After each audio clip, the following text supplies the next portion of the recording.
In the Empire of Velmora, they don't exile kings for losing wars. They exile them for losing control. King Cassian Vorin ruled like a god, carved from ice and iron, until the night his queen chose another man's bed over his throne. Now the empire he built with blood watches him bleed out alone, stripped of everything except the one question that destroys powerful men faster than any blade. What happens when dominance can't buy devotion? Stay with me until the end of this storm. If you know what it means to survive betrayal when the whole world expects you to shatter, hit that like button and drop your city in the comments. This one's for the tribe who rebuilt themselves after everyone walked away. The winter storm arrived the same night Cassian's world ended. Snow hammered against the palace windows like accusations thrown by invisible hands. Inside the royal war chamber, King Cassian Vorin stood alone before a dying fire, still wearing the formal regalia from the winter solstice ball. Velvet robes heavy with gold threading, the crown of Velmora cold against his temples, and blood on his knuckles from where he'd driven his fist into the stone wall an hour earlier. The pain barely registered anymore. Nothing registered except the image burned into his skull like a cattle brand. Elowyn's face transforming the moment King Draven entered the ballroom. That sudden flush of life across features Cassian had watched turned marble cold over 10 years of political marriage. The way her breath caught. The microscopic shift in her posture from queen to woman. He'd seen men gut-shot on battlefields where less agony than what carved through his chest in that single moment. The door opened behind him without ceremony. Cassian didn't turn. He already knew who possessed enough arrogance to enter unannounced. King Draven's boots echoed across marble floors still warm from 1,000 dancing nobles who'd celebrated an empire they believed unshakable. The younger commander stopped 10 paces back, close enough to speak, far enough to draw steel if necessary.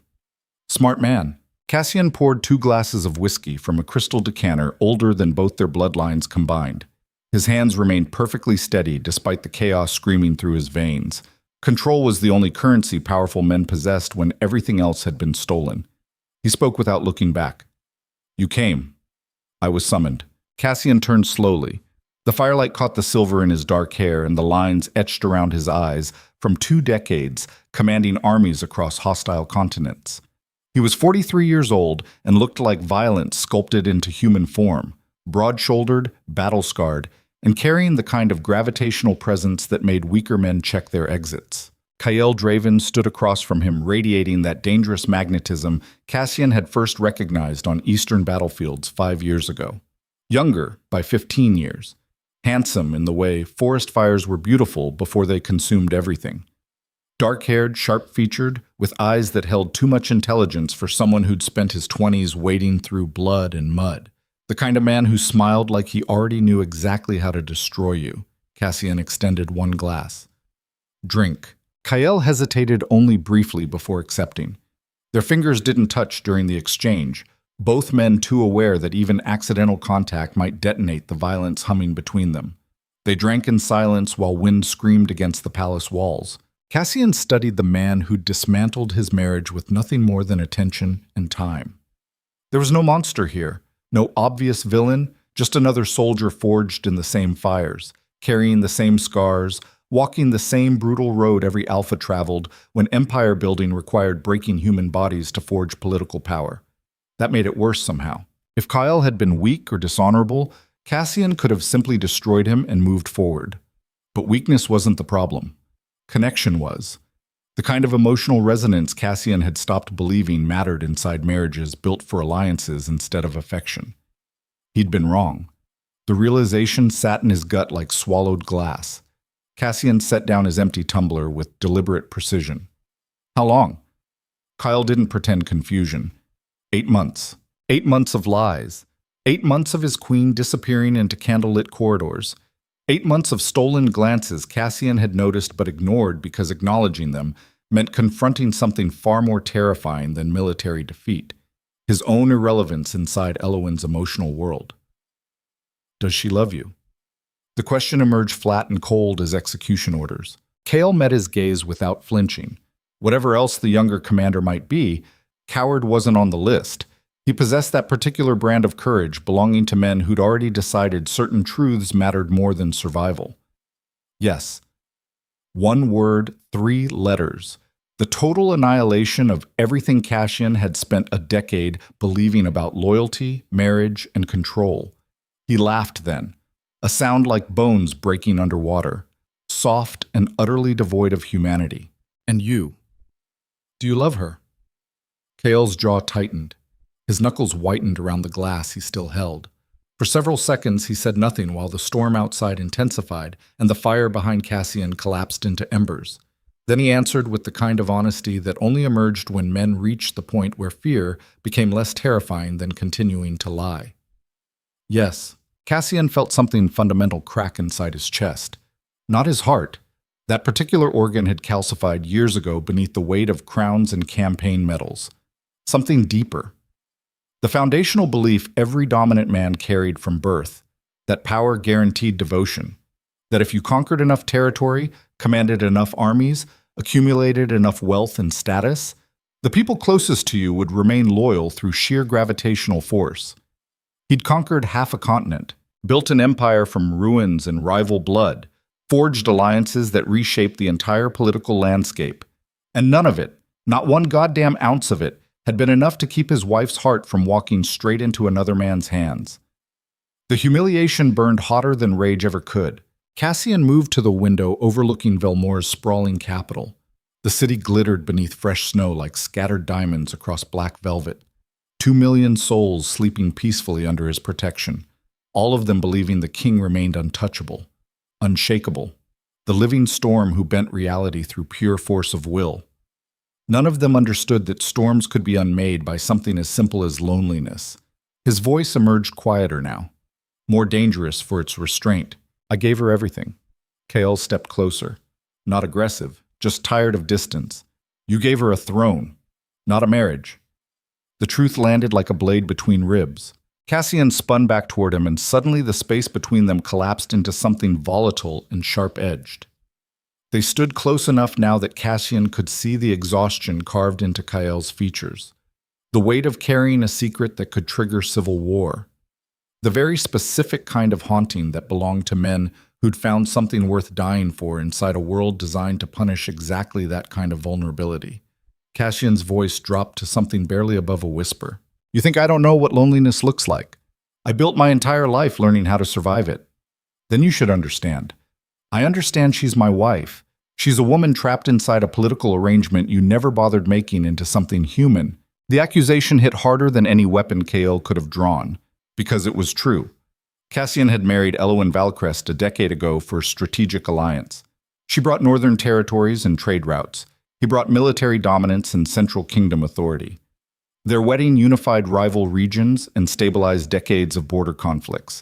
They'd consummated the arrangement efficiently, produced no heirs despite regular attempts early on, appeared together at state functions with perfect choreographed synchronization. And somewhere during those 10 years, Cassian had simply stopped seeing her, stopped noticing when conversations reduced to tactical briefings, when physical intimacy became scheduled obligation instead of genuine desire. When Elwyn's eyes went empty during dinners, the same way occupied cities looked after sieges ended and soldiers withdrew, leaving only exhausted civilians behind. He'd been too busy maintaining empire to notice he'd lost his empress long before Kael arrived. Cassian moved back to the table and refilled both glasses without asking permission. His hands still didn't shake. 20 years commanding armies trained men to maintain composure even when internal worlds collapsed. So what happens now? Kael accepted the refilled glass but didn't drink immediately. That depends on you. Cassian barked another laugh, sharper this time, edged with something unhinged. On me. You fuck my wife for 8 months and suddenly I'm the one making decisions. You've always been making decisions. That's the entire problem. Explain. Kael's expression hardened into something Cassian recognized from battlefields.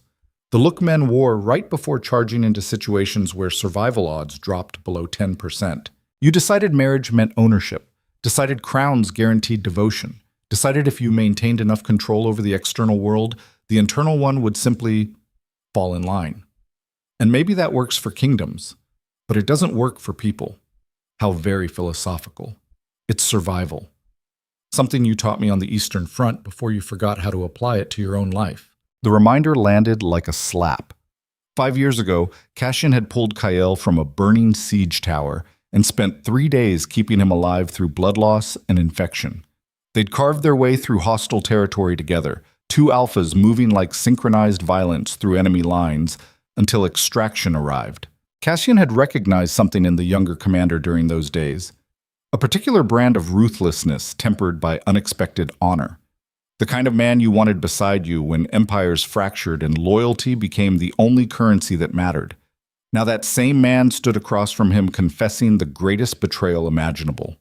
And Cassian couldn't even argue the logic, because Kael was right. About everything. About marriages becoming political theater. About control creating distance instead of devotion.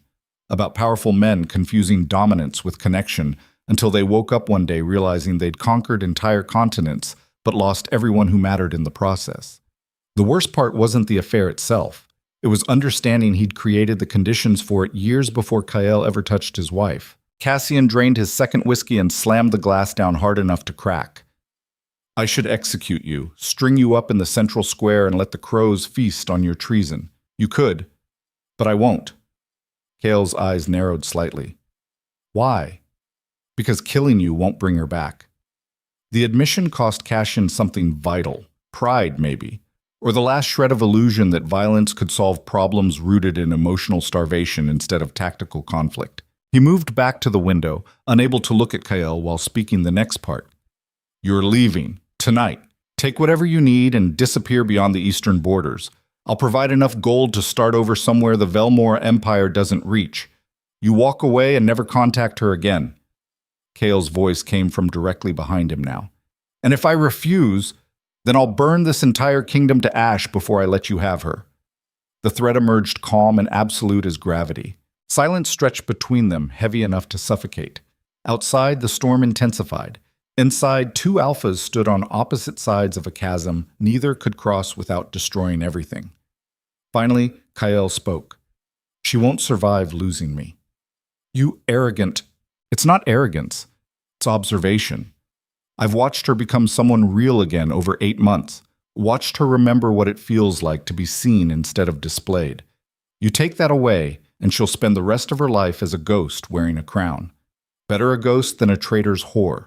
Kael moved so fast, Cassian barely registered the motion before the younger commander had him pinned against the stone wall beside the window, forearm pressed across his throat, eyes blazing with something far beyond simple anger. Don't! Call her that! Every instinct Cassian possessed screamed to retaliate, to break Kael's arm and drive his knee through the younger man's ribs, and remind him exactly why kings didn't tolerate physical challenges from subordinates. But he didn't.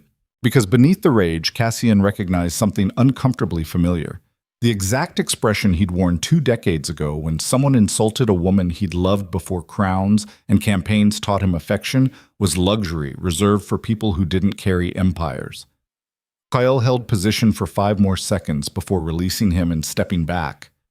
They stood breathing hard while decades of military conditioning fought against newer, messier impulses. Cassian straightened his robes with deliberate precision. You love her, not a question anymore. An acknowledgement. Yes, enough to die for it, enough to live for it, which is harder. Another truth that landed like artillery fire. Cassian studied Kael's face and finally understood the real threat. This wasn't some opportunistic affair. Wasn't lust dressed up as emotion. It was 2 people discovering the kind of connection that only emerged when individuals stopped performing roles and started existing as flawed, desperate humans again. The kind of bond Cassian had sacrificed 20 years ago when he chose empire over everything else. His voice emerged rougher now. I can't let you stay. You understand that. Kael nodded slowly. And I can't leave. You understand that. Stalemate.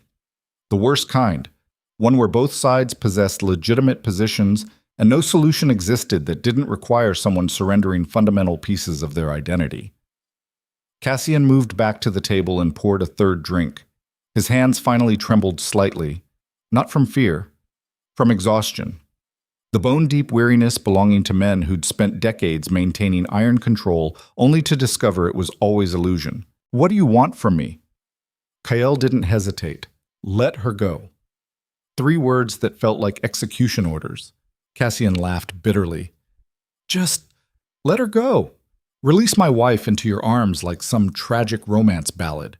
Smile while the kingdom watches their king get cuckolded and humiliated. Maybe throw you a God's damned celebration feast while I'm at it. Better than the alternative, which is civil war. The words dropped between them cold and factual as winter dawn. Cassian went very still.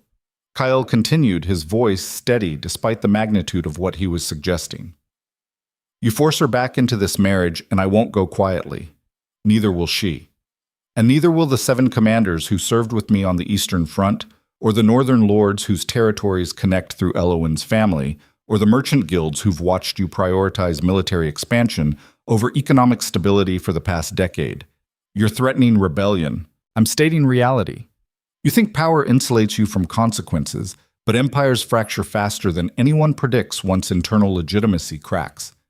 Ask the Morven dynasty, or the Kelstar territories, or any of the dozen kingdoms you yourself conquered after their ruling families destroyed themselves from the inside out. Cassian felt cold rage crystallize in his chest. So this is extortion, wrapped in philosophical bullshit about loneliness and connection. Kale shook his head. It's survival. For all of us. You, me, Elowen, and every person in this kingdom who doesn't deserve to die because 3 people couldn't figure out how to navigate heartbreak without turning it into warfare. The terrible thing was Kyle wasn't wrong. Cassian had spent 20 years studying how empires collapsed, how internal conflicts between ruling families metastasized into nationwide chaos, how personal betrayals became public wars that consumed millions of innocent lives who never asked to be sacrificed on altars of royal dysfunction. He'd watched it happen in enemy territories, sworn it would never happen in his, and now stood at the exact precipice he'd spent decades trying to avoid. The irony tasted like poison. Cassian drained his 3rd whiskey and wondered distantly when he'd crossed from controlled drinking into something closer to self-destruction. Probably around the time he realized the empire he'd built was always destined to crack along fault lines he'd created himself by confusing conquest with connection. His voice emerged hollow. Where is she now? Northern Tower, under guard. You arrested your own queen. Kyl's jaw tightened. I protected her. From your initial reaction, from court gossip, and from making decisions while emotions were nuclear. She's safe and isolated until we determine what happens next. How considerate. It was necessary. Like the affair was necessary. Kyle met his eyes without flinching. Yes, one word again. But this time carrying the weight of 8 months of stolen moments, whispered confessions, and the particular brand of intimacy that only emerged when people stopped hiding and started existing as raw, unfiltered versions of themselves. Cassian finally asked the question that had been destroying him since he'd first suspected the truth. What does she give you that I couldn't? Kale considered for long enough that Cassian almost rescinded the question. Then the younger commander spoke carefully, choosing each word like diffusing explosives. Permission to be human instead of strategic. The simplicity of it felt like violence. Because Cassian understood exactly what Kale meant. Every interaction with Elowen over the past decade had been calculated, tactical, designed to maintain alliance stability and project unified authority. They'd perform marriage instead of living it until performance became the only thing left. And somewhere during endless state dinners and political negotiations and scheduled intimacy that felt more like diplomatic obligation than genuine desire, they'd both forgotten what it meant to simply exist together without agenda. Kyle had given her that, not through grand gestures or romantic manipulation, just by seeing Elowen as a woman instead of a chess piece in his territorial ambitions. Cassian felt something fundamental break inside him. Not anger anymore, something colder. The recognition that he'd spent 20 years becoming exactly the kind of ruler he'd hated as a younger man. Effective, powerful, and utterly incapable of maintaining human connection beyond tactical necessity. The crown had won. Everything else had lost. His voice emerged barely above whisper. I loved her once. Before all this. Before crowns and campaigns and the endless grinding machinery of empire maintenance. I remember thinking she was the most fascinating person I'd ever met. What happened? Cassian's laugh came out broken. I got good at being king and forgot how to be anything else. The admission hung between them like funeral smoke. Outside, the storm reached its apex. Wind howled through palace corridors, and snow buried the streets beneath white silence. Inside the war chamber, two alphas stood surrounded by dying firelight and the wreckage of everything they'd both believed about power, loyalty, and survival. Kael spoke quietly. "It's not too late. You could choose differently." Cassian turned to face him fully. For the first time since the conversation began, he let Kael see past the imperial mask into the raw devastation underneath. The kind of soul-deep exhaustion belonging to men who'd spent decades maintaining control, only to realize control was never what they actually needed. It is too late. 20 years too late. I became a king, and somewhere during that transformation, I stopped being capable of the kind of vulnerability that makes marriages survive. I can conquer kingdoms, but I can't. I can't just sit quietly with another person and share the ugly parts without turning it into strategy. You could learn. Men like us don't learn. We calculate. It's why we're good at empire building and terrible at everything requiring trust without dominance. Kael's expression softened almost imperceptibly. "That's the saddest thing I've ever heard you say." Cassian felt tears burn behind his eyes for the first time in 15 years. He forced them back through sheer force of will, because crying was luxury reserved for people who hadn't spent decades training themselves to bury emotion beneath tactical necessity. His voice steadied into something colder, harder. The tone he used when issuing orders that would get soldiers killed for strategic advantage. "Here's what's going to happen. At dawn, I'm announcing Elowyn and I are dissolving our marriage, citing irreconcilable differences and mutual agreement. The Northern Territories stay allied through separate treaty. She retains title and income. I keep the crown." Kyle went very still. "You're letting her go." "I'm surviving. There's a difference." "And me." Cassian met his eyes with something approaching respect despite the circumstances. "You marry her quietly. Take her somewhere beyond Velmora's borders and build whatever life you think will make her happy. Stay away from the capital. Don't interfere with imperial business. And we never speak of this again." Kael's voice came out rough with something that might have been gratitude or might have been guilt. "Why?" "Because killing you won't change anything. Forcing her back into this sham won't change anything. And I'm tired of fighting battles I've already lost before they started." The confession cost Cassian everything he had left. Pride, dignity, the last shreds of illusion that dominance could substitute for genuine connection. But somewhere beneath the devastation, he felt something unexpected, relief, the kind that only arrived when people finally stopped fighting reality and accepted truths they'd been avoiding for years. Kael extended his hand. "For what it's worth, I'm sorry." Cassian stared at the offered hand for several seconds before accepting. Their grip was firm and brief and carried the weight of everything neither man could speak aloud. Respect between adversaries, acknowledgement of shared humanity, understanding that sometimes survival required releasing what you couldn't hold without destroying everyone involved. They released simultaneously and stepped back. Cassian gestured toward the door. "Get out of my sight before I change my mind." Kael turned to leave but paused at the threshold. "One more thing." Cassian didn't respond, just waited. "She does care about you. Still. Differently than before, but it's there. What you two had wasn't all lie. It just evolved into something neither of you knew how to navigate. The words should have provided comfort. Instead, they made everything worse, because Cassian understood exactly what Kael meant. The tragedy wasn't that Elowyn had never loved him. It was that she probably still did in some complicated, tangled way that made the entire situation feel less like betrayal and more like inevitable consequence of two people growing in completely opposite directions until affection transformed into mutual loneliness. They'd failed each other long before Kael arrived. The affair was just the symptom, not the disease. Cassian's voice emerged flat. "That somehow makes it worse." "I know. Then leave." Kael nodded once and disappeared into the darkened corridor beyond. Cassian stood alone in the war chamber while the fire died completely, and storm winds screamed against palace walls built to withstand military sieges, but utterly inadequate against the kind of emotional devastation that couldn't be solved through violence or strategy. He moved to the throne positioned against the far wall. an ancient seat carved from single piece of black granite and inlaid with silver threading that caught what little light remained. Cassian had sat here countless times over 2 decades, issuing orders that reshaped continents, commanded armies, and forged political alliances that historians would study for centuries. Now he sat and felt nothing except the cold weight of crown against his temples and the fundamental emptiness of ruling an empire while hemorrhaging everyone who might have made survival feel like something beyond mere obligation. Somewhere in the northern tower, Elowen probably stood by a window similar to this one, watching the same storm, carrying her own devastation through this impossible night. And somewhere deeper in the palace, King Draven walked through corridors Cassian knew by heart, preparing to build a life with the only woman Cassian had ever imagined spending forever beside.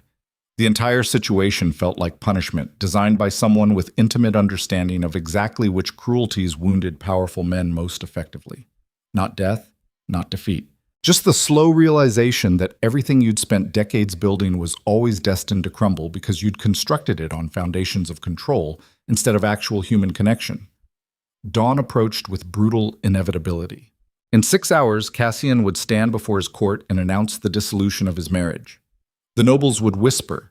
The territories would destabilize slightly before treaties reinforced the alliance through economic agreement. Life would continue because empires possessed momentum that transcended individual royal dysfunction.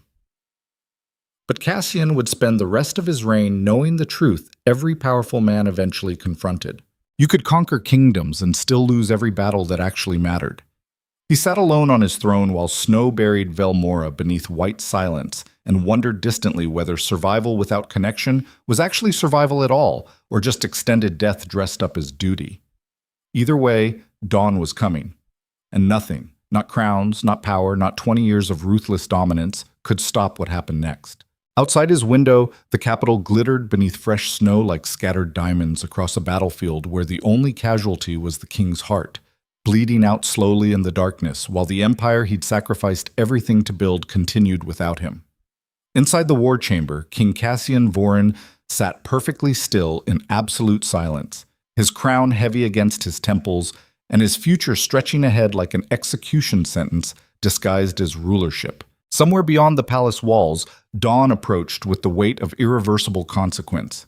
And in the northern tower, a queen prepared to make the choice that would trigger the empire's unraveling, not through war, but through the far more devastating weapon of 2 people brave enough to choose love over duty when everyone watching expected them to choose destruction instead.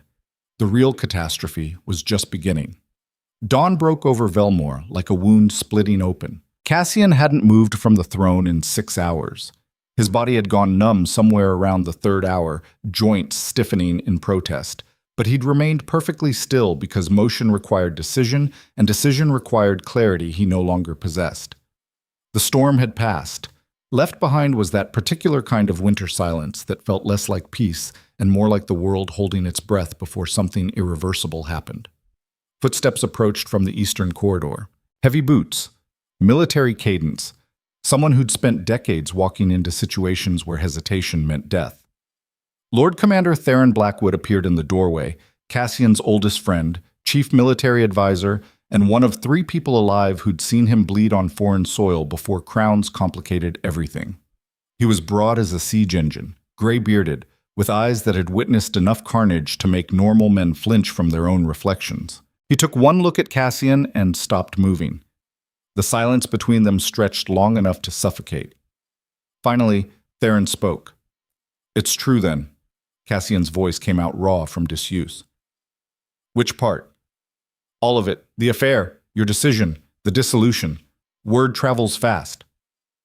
Theron moved into the room with careful precision, the way soldiers approached wounded predators still capable of violence despite injury. The servants talk. The guards talk. By noon, every noble family in the capital will know their king got cuckolded by a younger commander and chose exile over execution. Let them talk. You understand what this does to your authority. Cassian finally stood. His knees protested. His spine cracked like breaking ice. He rolled his shoulders and felt the weight of 2 decades of armor and crown settle back into place like familiar chains. "My authority was always illusion. I'm just the first king honest enough to admit it." Theron's expression hardened. That's exhaustion talking, not strategy. Maybe exhaustion is the only thing that sees clearly anymore. The older commander moved to the window overlooking the capital. Dawn light caught the silver in his beard and the scars crossing his weathered hands, testaments to 50 years surviving wars that killed better men. His voice dropped lower. I've known you since you were 23 years old and angrier than winter storms. Watched you carve this empire from hostile territory through sheer brutality and tactical genius. You don't surrender. It's not in your blood. Cassian joined him at the window. Side by side, they looked like what they were. Two apex predators past their prime, still dangerous but increasingly aware that younger, faster threats circled constantly. I'm not surrendering, I'm adapting. To what? Reality. Something I should have done years ago before the gap between Elowen and I became so wide that another man could walk straight through it without obstacles. Theron turned to face him fully. You're making this about personal failure when it's political warfare. King Draven saw an opening and exploited it. That's tactics, not romance. The accusation hung between them sharp as drawn steel. Cassian felt old rage flicker briefly before dying under the weight of newer, more complicated truths. You think I haven't considered that? Spent the entire night dissecting every interaction between them, searching for manipulation patterns, evidence of calculated seduction designed to destabilize my rule. And I found nothing except two people who discovered genuine connection inside an environment I had made so emotionally sterile that basic human warmth felt revolutionary. That's rationalization? No, it's pattern recognition. The same skill that made me dangerous on battlefields. I see how systems break. And this marriage broke long before Kael arrived because I prioritized empire maintenance over the actual relationship maintaining it. Theron's jaw tightened. So you're just letting her go? Handing your wife to another man like some tragic ballad hero? I'm releasing someone I'd already lost. There's a difference. The nobles won't see the difference. They'll see weakness. Let them. You can't afford that luxury. Not with the Eastern territories still unstable, and the merchant guilds already questioning military expenditure priorities. Cassian turned away from the window and moved back toward the throne. He didn't sit, just stood before it like a man facing his own gravestone. Here's what I've learned over the past 6 hours, Theron. Empires built on fear and dominance only survive as long as the ruler maintains absolute control. The moment vulnerability appears, the entire structure fractures. I've watched it happen in every kingdom we conquered. Leaders who confused power with invincibility, who believed if they just maintained iron grip on external threats, internal betrayals would remain impossible. His voice gained momentum, not anger, something colder and more certain. But human beings aren't military campaigns. You can't win devotion through strategic dominance.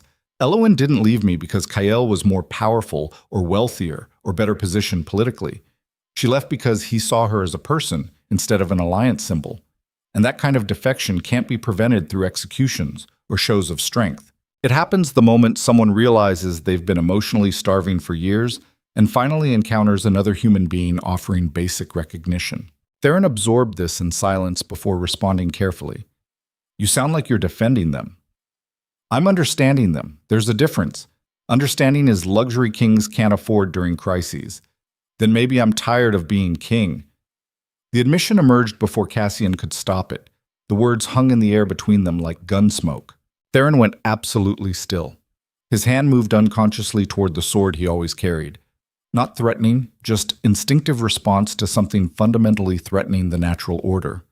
Don't say that, even as metaphor. Why not? It's true. Every decision I've made for 20 years has been calculated to strengthen Velmora's position. Every relationship evaluated through tactical lens. Every moment of potential vulnerability suppressed because showing weakness meant inviting conquest. And what did it get me? You built the most stable empire on the continent. I built a prison. Then wondered why everyone inside it eventually wanted to escape.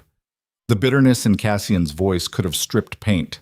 Theron's expression shifted into something approaching concern, unusual for a man who'd spent 5 decades training himself to view emotion as tactical liability. This isn't you talking. This is grief. Maybe grief is the only thing honest enough to see past the propaganda we tell ourselves about power and control. You need sleep, food, time to process before making irreversible decisions. I made the decision 6 hours ago when I told Kyle he could marry her and disappear. Everything else is just execution. Theron moved closer, close enough that Cassian could see genuine worry carved into features normally hard as granite. Listen to me. Whatever happened between you and Eowyn, whatever failures you think occurred, walking away from the throne won't fix it. You'll just be broken and powerless instead of broken and protected by Imperial authority. I'm not walking away from the throne, just acknowledging that crowns don't insulate anyone from being emotionally replaced by someone more attentive. The cruelty of that truth landed like artillery. Theron's voice dropped to something almost gentle. You loved her. Once. Before all this. Yes. Do you still? The question cut through Cassian's defenses like heated wire through flesh. He turned back to the window rather than face his oldest friend while answering. I don't know anymore. Love requires seeing someone clearly, and I stopped looking at Eowyn years ago. Just saw the role she played, the alliance she represented, the political stability her presence maintained. By the time I noticed she'd become a person again instead of just a strategic asset, Kyle had already spent 8 months treating her like one. That doesn't mean it's too late. Yes, it does. Because even if I somehow learned how to see her properly now, she's already chosen. And forcing her to stay would just be another form of the control that drove her away in the first place. So you surrender. Cassian's laugh came out broken. I survive. There's a difference. Survival doesn't always look like victory. Before Theron could respond, rapid footsteps echoed from the corridor beyond. A young guard appeared, barely 20, still carrying that nervous energy belonging to soldiers too green to have learned proper fear yet. He stopped at the threshold and saluted with textbook precision. Your Majesty, the Queen requests immediate audience. Cassian and Theron exchanged glances. Where is she? Still in the northern tower, sire. She refuses to leave until you grant meeting. Tell her I'll be there within the hour. She says it must be now, before the court wakes. Before decisions become irreversible. Everything's already irreversible. The guard shifted uncomfortably. She said you'd say that. Asked me to tell you that some things require being said face to face, even after everything's been decided. Cassian felt exhaustion drag at him like undertow. The prospect of facing Eowyn after the night's revelations felt like walking back into burning buildings to retrieve corpses that would never breathe again. But she was right. Some things required witnessing even after outcome was determined. He nodded once. Tell her I'm coming. The guard saluted again and disappeared. Theron caught Cassian's arm before he could follow. You don't have to do this alone. I can accompany you, provide witness, or support, or whatever this becomes. Cassian appreciated the offer more than he could articulate, but some confrontations belong solely to the people destroyed by them. This is between us. Has been from the beginning, and if she tries to change your mind, she won't. We both know the marriage ended years ago. This is just formality, closure, the kind of painful honesty people owe each other after spending a decade pretending connection still existed. Theron released his arm slowly. I'll be in the Eastern Wing if you need extraction. From my own wife. From a conversation that might break whatever pieces of you are still intact. The concern in Theron's voice was genuine enough that Cassian felt something warm flicker briefly in his chest before dying under the weight of everything else. I'm already broken. This is just acknowledgement. He left before Theron could argue further. The walk to the northern tower took 15 minutes through corridors still dark and empty in pre-dawn silence. Cassian had ordered this section cleared of all personnel except essential guards. Privacy was minimum dignity he could offer during what would undoubtedly become the worst conversation of both their lives. 2 guards stood outside Eowyn's chambers, veterans he'd personally selected for their discretion and loyalty. They saluted as he approached, but neither made eye contact. Smart men. Cassian stopped before the heavy oak door and felt his pulse accelerate for the first time in hours. Actual physical response to emotional stimulus. Part of him had wondered if he'd gone completely numb. Apparently not. Apparently the prospect of facing Eowyn after acknowledging how thoroughly he'd failed her still possessed power to make his hands tremble slightly. He forced them steady through pure will and opened the door. The chamber beyond was smaller than the royal quarters, but still elegant. Sitting room dominated by a stone fireplace. Tall windows overlooking the eastern gardens now buried under fresh snow. furniture upholstered in deep blues and silvers that matched Elowin's family colors. She stood at the window with her back to the door, still wearing the gown from last night's ball, midnight blue silk now wrinkled from hours of wear, dark hair falling loose around shoulders. Cassian remembered touching with something approaching reverence during their first year together. Before duty calcified everything into obligation. She didn't turn when he entered. Her voice emerged quiet but steady. "Close the door." Cassian obeyed. The lock clicking shut sounded like a guillotine blade falling. Silence stretched between them, heavy enough to suffocate. Finally, Elowin spoke without turning. "Kyle told me everything. Your conversation, your decision, the dissolution announcement planned for dawn.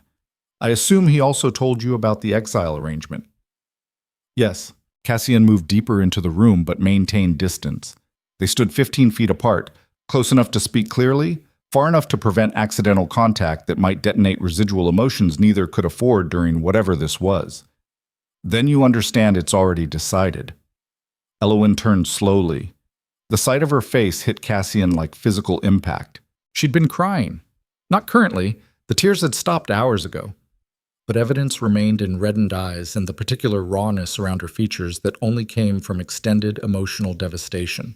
She looked exhausted and beautiful and fundamentally changed in ways Cassian couldn't quite articulate, like she'd aged a decade overnight. Or maybe finally allowed herself to look as tired as she'd felt for years.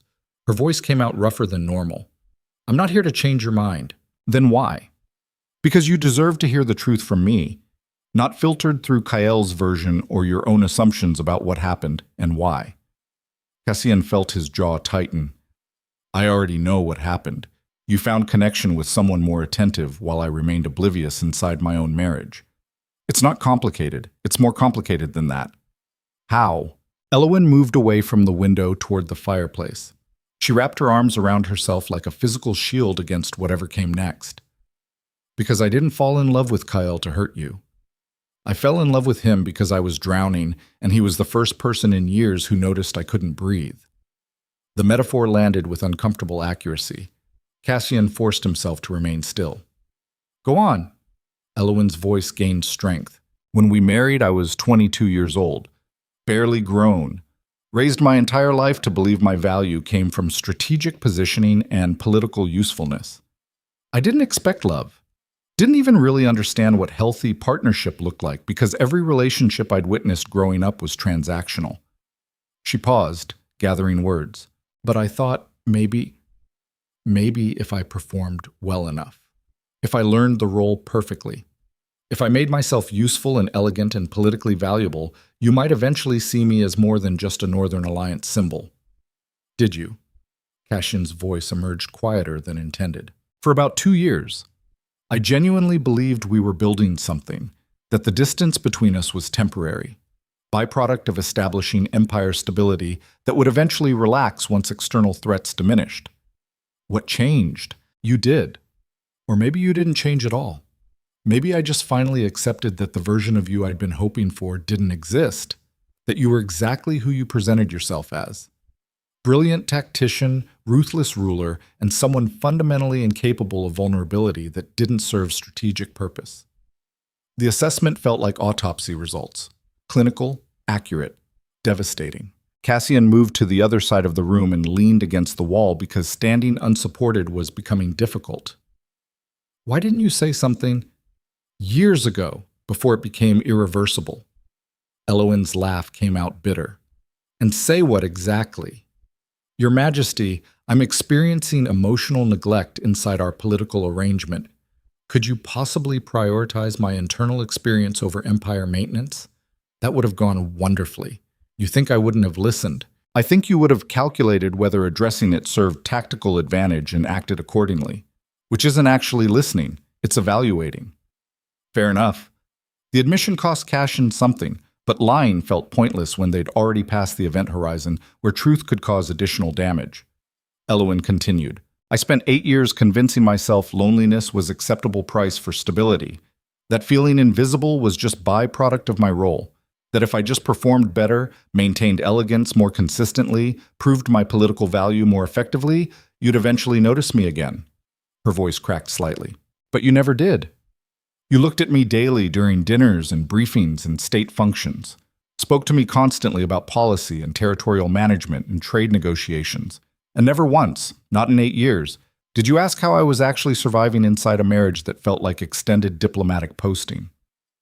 Cassian felt something crack in his chest, because, in truth, he couldn't remember the last time he'd asked Elowin anything that didn't relate to empire management. Couldn't remember the last conversation they'd shared that wasn't tactical briefing or scheduled obligation. When had he stopped seeing her as human being instead of just crown accessory? Year 3, maybe. Or 4. Somewhere during the Eastern campaigns when crisis became permanent state and every relationship reduced to strategic asset evaluation.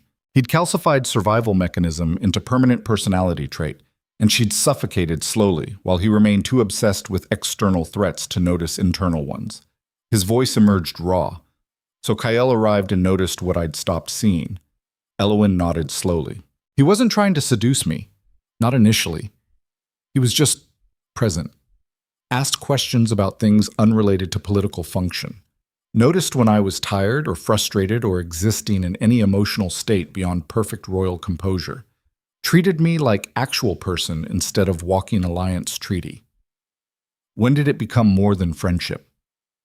Elowin's expression shifted into something complicated.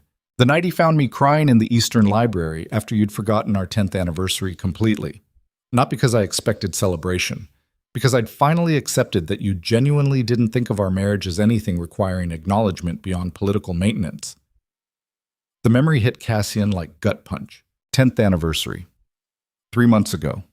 He'd spent that entire evening in War Council discussing border patrol adjustments while Elowin had apparently been somewhere else entirely, confronting the death of hope she'd carried for a decade. And Kyle had found her. Of course he had.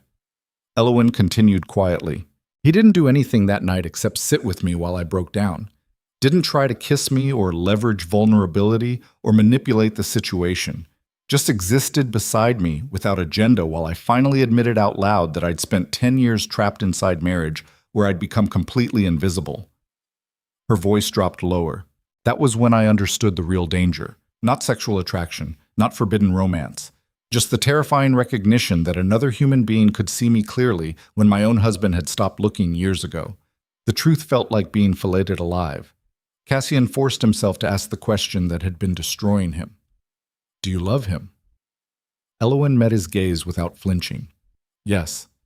Differently than I loved you. But yes, how differently? She considered before answering. I loved you like someone trying to earn place inside your world. Always performing, always calculating whether my needs were worth voicing, always wondering if this would be the day you finally noticed me properly. And Kyle, I love him like someone who already has place, who doesn't need to earn attention or prove value or suppress parts of myself that don't serve strategic function. I just exist. And that's enough. The simplicity of it was more painful than any elaborate explanation could have been, because Cassian understood exactly what she meant. The particular exhaustion that came from constantly performing even inside supposedly intimate relationships. The relief of finding someone who didn't require tactical navigation during basic human interaction. He'd experienced that relief on battlefields with soldiers who became brothers specifically because they existed outside the political machinery that dominated his official life. But he'd never offered that relief to his own wife. Too busy maintaining control to allow genuine vulnerability even inside marriage. His voice emerged hollow. I failed you, completely, in every way that mattered beyond politics and alliance stability. Elowin's expression softened almost imperceptibly. Yes, but I also failed you. How? I never fought for us, just accepted your distance as permanent state and blamed myself for not being interesting enough to maintain your attention. A stronger person would have demanded you see them. I just faded quietly and told myself it was dignity. That's not failure. That's survival inside impossible circumstances. Maybe.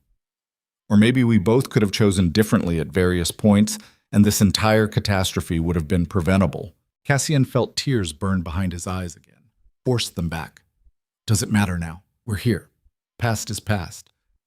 And dwelling on alternate timelines where we both made better choices just makes survival harder. Elowin nodded slowly. You're right. which is why I wanted this conversation. Before everything becomes public and permanent and filtered through other people's narratives about what happened between us. What do you want me to know? That the affair wasn't revenge, wasn't calculated, wasn't some grand betrayal designed to hurt you specifically. It was just two damaged people discovering connection inside environment you'd made emotionally barren through neglect. Her voice gained strength, and that I don't hate you. Despite everything, despite the years of loneliness and invisibility and feeling like furniture in my own marriage.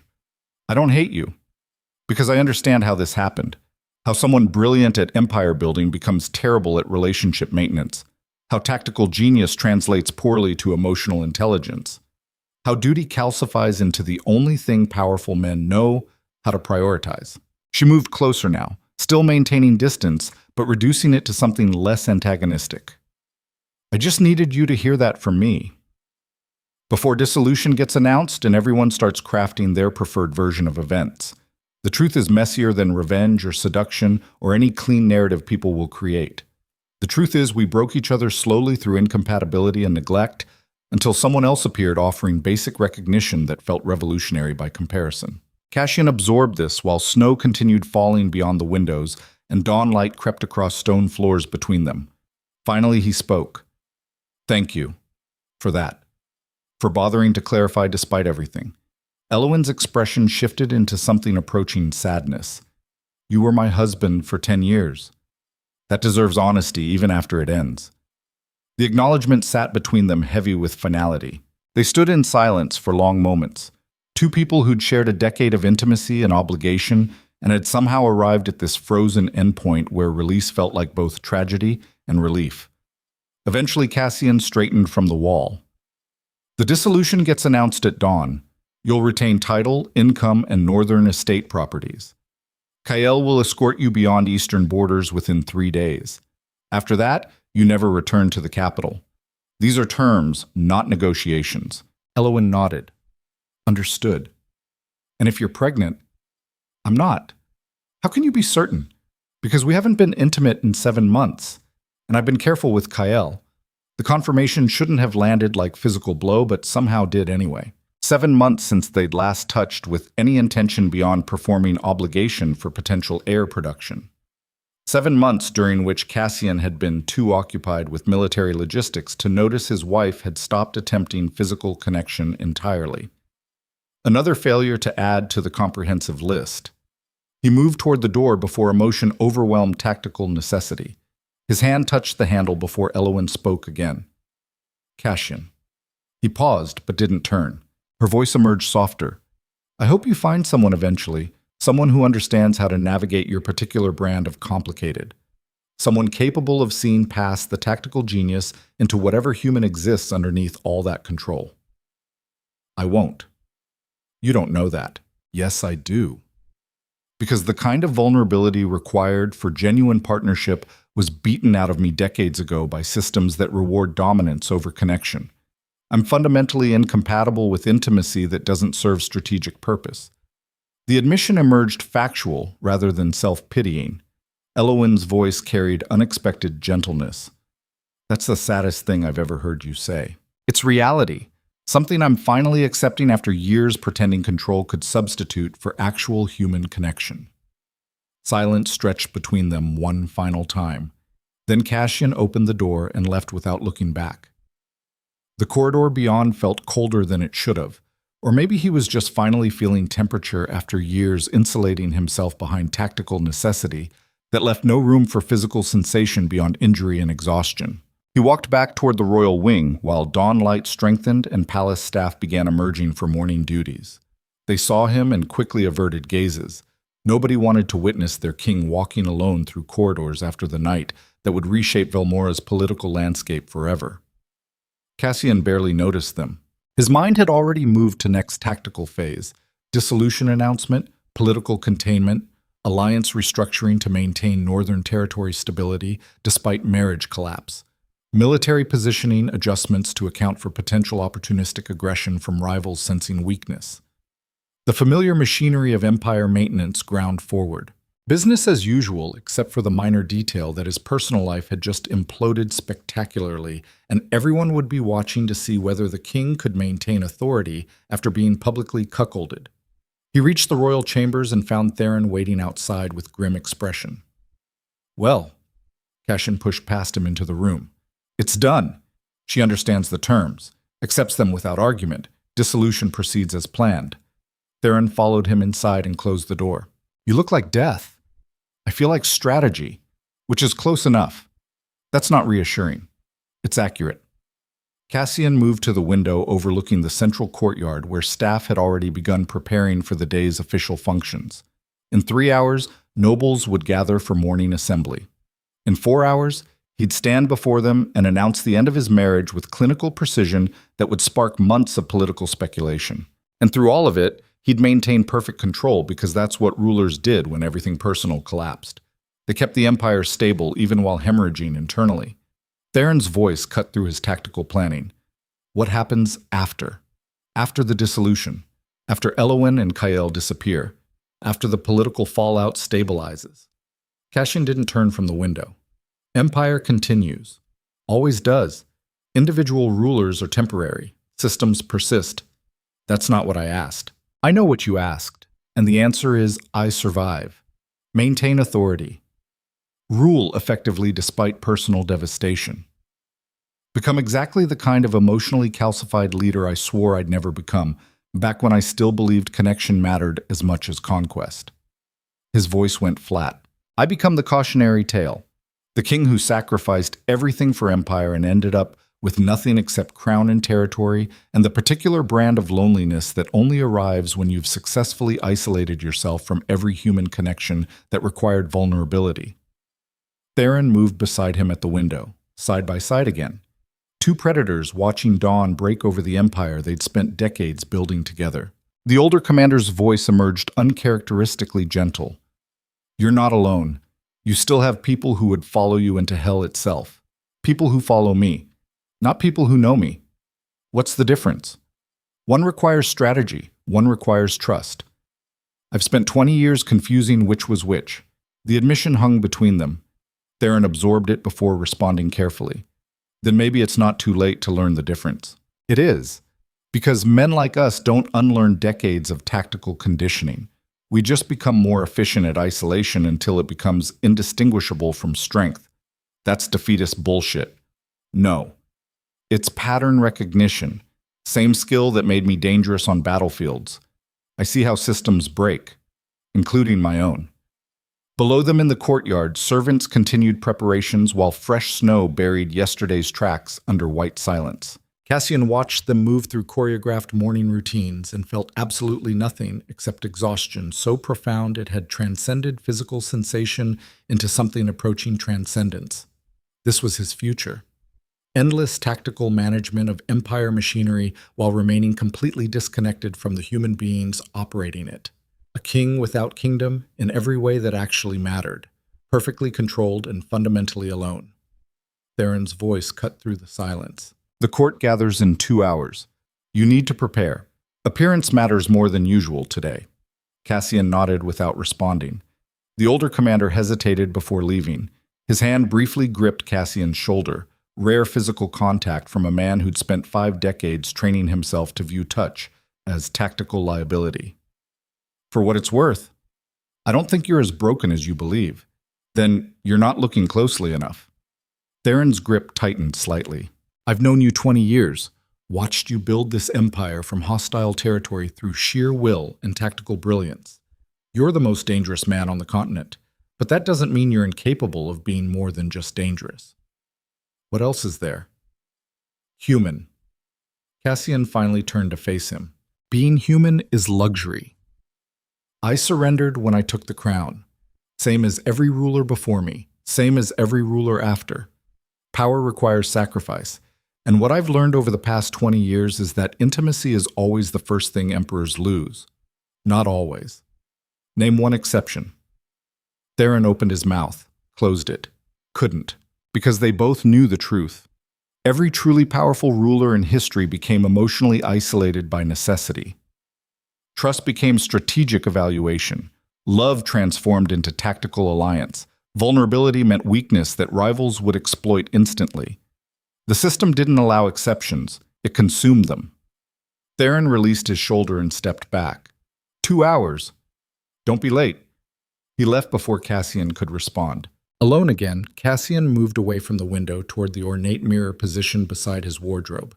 He studied his reflection with clinical detachment usually reserved for battlefield damage assessment. 43 years old, still physically dangerous, still carrying the kind of presence that made weaker men unconsciously defer, still projecting authority that could silence rooms through simple entrance.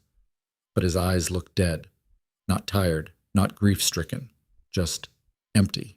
Like something fundamental had been extracted, leaving only functional machinery behind. He'd spent 20 years building the perfect emperor, and successfully destroyed every human component in the process. The mirror showed him the cost. And for the first time since taking the crown 2 decades ago, Cassian wondered whether the price had been worth it. Whether any empire, no matter how stable, how powerful, how historically significant, justified the particular brand of emotional annihilation required to maintain it. He didn't have answer, just the cold certainty that dawn was coming. The dissolution announcement would happen regardless. Elowyn would leave with Kael within 3 days. The empire would continue. And King Cassian Voren would rule alone forever, exactly as he'd unconsciously designed when he chose conquest over connection all those years ago. Outside his window, dawn finally broke completely. The capital woke beneath it like organism emerging from trauma into uncertain future. And in the royal chambers, a king stood before his mirror and recognized that survival without connection wasn't actually survival at all, just extended death disguised as duty. But he'd stand before his court anyway, make the announcement with perfect precision, maintain authority despite devastation. Because that's what emperors did when their personal worlds imploded. They kept the machinery running even while hemorrhaging everything that made survival feel like something beyond mere obligation. The crown sat heavy on the dresser beside him. In 2 hours, he'd place it on his head and walk into the throne hall. In 3 hours, he'd destroy his marriage publicly while maintaining perfect composure.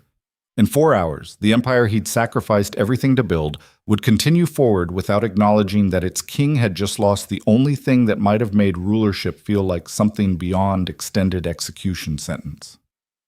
Dawn had arrived, and nothing, not crowns, not power, not 20 years of ruthless dominance, could stop what happened next.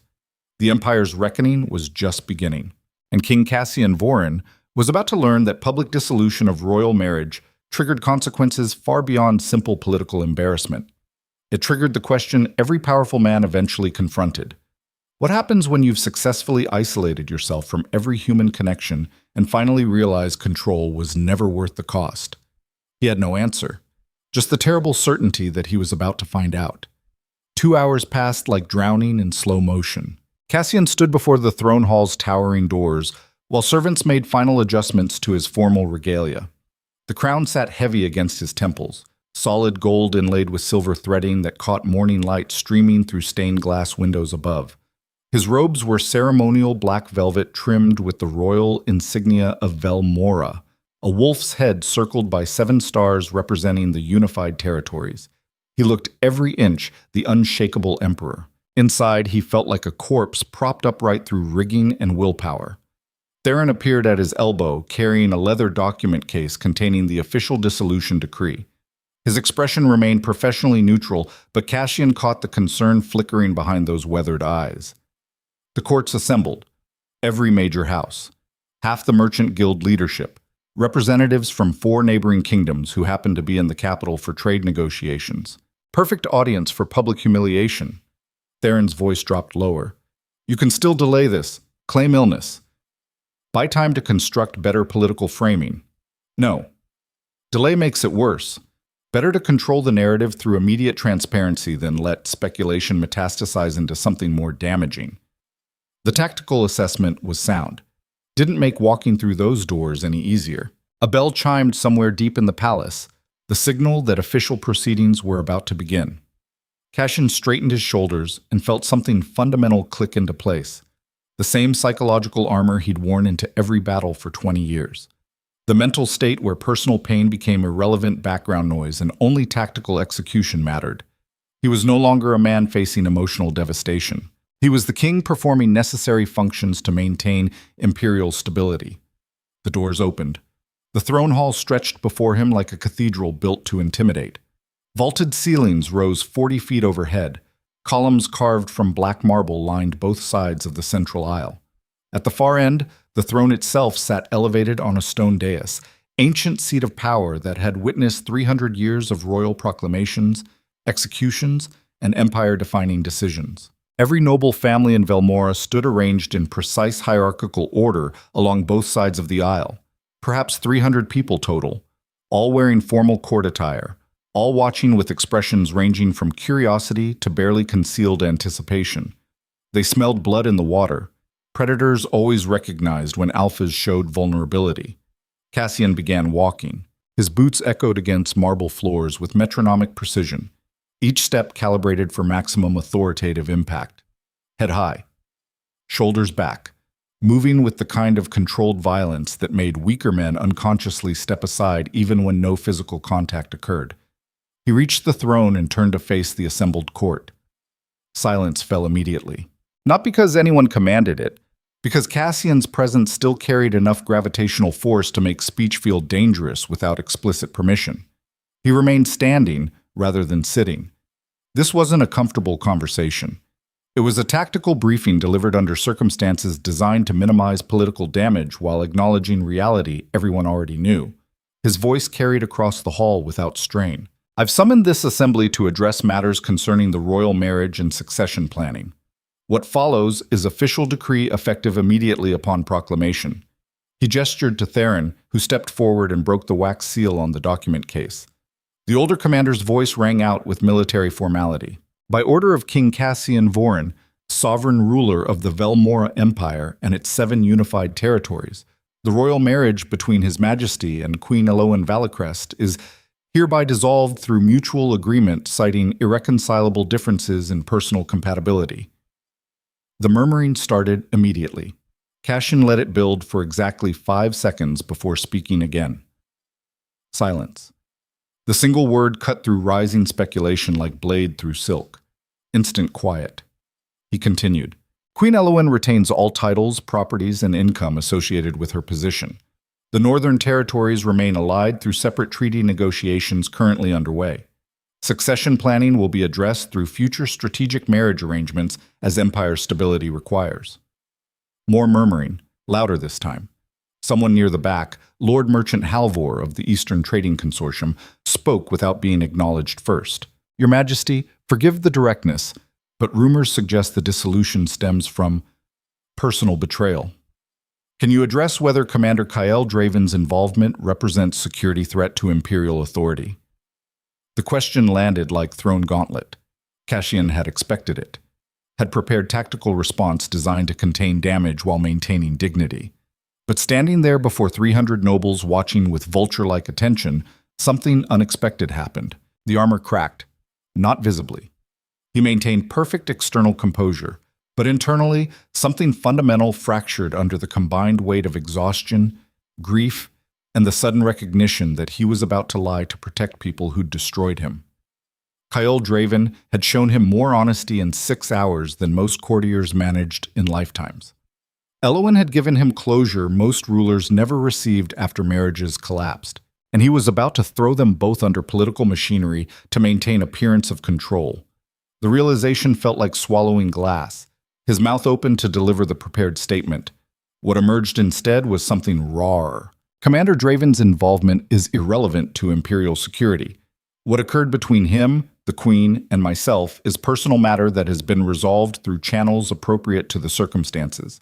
No treason occurred, no conspiracy existed, just 3 people failing to navigate emotional complexity without causing collateral damage. Absolute silence. You could have heard a knife drop on carpet. Cassian continued before rational thought could stop him. The dissolution stems from a marriage that was never designed for genuine partnership. An alliance arrangement that served strategic purpose while slowly suffocating 2 people who forgot how to be human instead of just political symbols. Commander Draven simply reminded my wife what recognition felt like after years of invisibility I created through tactical obsession. Lord Halvor's expression shifted from curiosity to shock. Your Majesty, are you defending them? I'm acknowledging reality. Something powerful men rarely do publicly because it requires admitting we're fallible. Another voice from the crowd.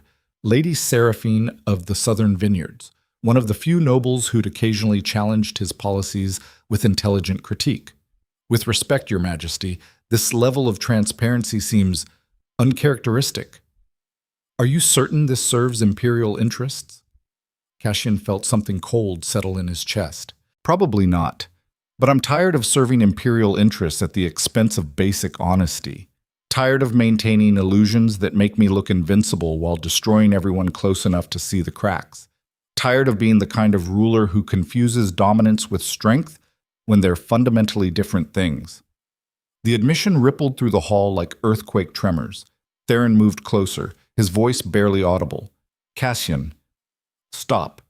You're damaging your authority. Good. Maybe my authority was always built on foundations that needed damaging. He addressed the court again.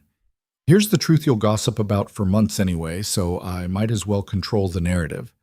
I was a terrible husband, married for alliance and forgot the woman came with the treaty.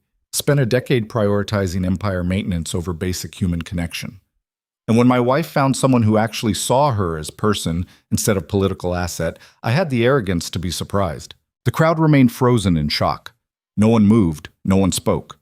They just stared at their king committing what amounted to political suicide through radical transparency in an environment where carefully crafted image was the only real currency.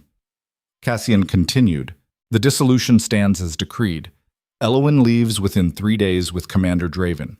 They'll build whatever life they choose beyond eastern borders, and this empire will continue because empires always continue regardless of which individuals occupy thrones. He paused. But I'm done pretending the cost of maintaining power doesn't include sacrificing every relationship requiring vulnerability. Done acting like tactical genius translates to emotional intelligence. Done being the cautionary tale while pretending I'm the triumph. Lady Seraphina spoke again, her voice gentle despite the formal setting. Your Majesty, are you abdicating? The question hung in the air like drawn blade. Cassian opened his mouth to deny it. That's when the doors at the far end of the hall exploded inward. Not metaphorically. Actual explosion. Wood and metal shrapnel spraying across marble floors as the reinforced entrance blew apart under what sounded like military-grade charges. Chaos erupted instantly. Nobles screamed and scattered. Guards rushed forward, drawing weapons. Theron's arm caught Cassian's shoulder and yanked him sideways behind the throne's stone dais as secondary explosions detonated along the western wall. Smoke filled the hall, thick as storm clouds. Through the haze, figures emerged from the destroyed entrance. Armed men, perhaps 30 of them, moving with military precision, wearing no identifying insignia but carrying weapons that suggested professional training, and leading them was a face Cassian recognized with cold shock. Lord Commander Marcus Vex, his second-in-command, the man he'd promoted 3 years ago after Vex had distinguished himself during the Northern Rebellion campaigns. Someone Cassian had trusted with tactical planning, troop deployments, and access to nearly every military secret the Empire possessed. Walking toward him now, with sword drawn, an expression carved from stone. Theron swore viciously. That's impossible. Vex was stationed at the eastern border fortifications. Apparently not anymore. Cassian's hand moved to his own sword, but Theron caught his wrist. We need extraction. Now. There's 30 armed men between you and safety. I'm not running for my own throne hall. You're not dying in it either. The argument became moot when Vex's voice rang out across the smoke-filled hall. Clear the civilians. Anyone not wearing a crown leaves immediately or gets dragged out. His soldiers moved with brutal efficiency. Nobles were physically hauled toward side exits. Those who resisted received fist or boot until resistance stopped. Within 90 seconds, the throne hall had been emptied of everyone except Cassian, Theron, Vex's strike force, and perhaps 10 royal guards who'd taken defensive positions around the dais. Catastrophically outnumbered. Vex approached slowly, sword raised but not threatening immediate attack. His expression remained cold and professional, the face of a man executing a plan rather than acting on impulse. He stopped 20 feet from the dais. Your Majesty, I apologize for the dramatic entrance, but subtle approaches seemed unlikely to work given your guard's competence. Cassian felt tactical assessment override shock. He studied the positioning. Exits blocked. Royal guards surrounded. No reinforcements likely to arrive before this resolved one way or another. His mind cataloged weapons, angles, and the particular brand of calculation that belonged to men who'd spent lifetimes evaluating combat scenarios. His voice emerged steady despite circumstances. Marcus, I'm going to need you to explain why my second-in-command just attacked the palace with what appears to be a private army. Vex's expression didn't change. Correction. Not your second-in-command anymore. As of approximately 4 hours ago, I represent a coalition of military commanders, noble houses, and merchant interests who've concluded that your recent decisions indicate unfitness for continued rule. Coup. The word dropped between them, flat and factual. Theron's hand tightened on his sword hilt. You treasonous bastard. Cassian gave you everything. Promotion, authority, trust. Vex interrupted without looking at him. He gave me responsibility for maintaining an empire he was actively destabilizing through emotional breakdown disguised as tactical policy. The dissolution announcement was final confirmation that King Cassian has prioritized personal drama over imperial stability. Cassian felt cold rage crystallize.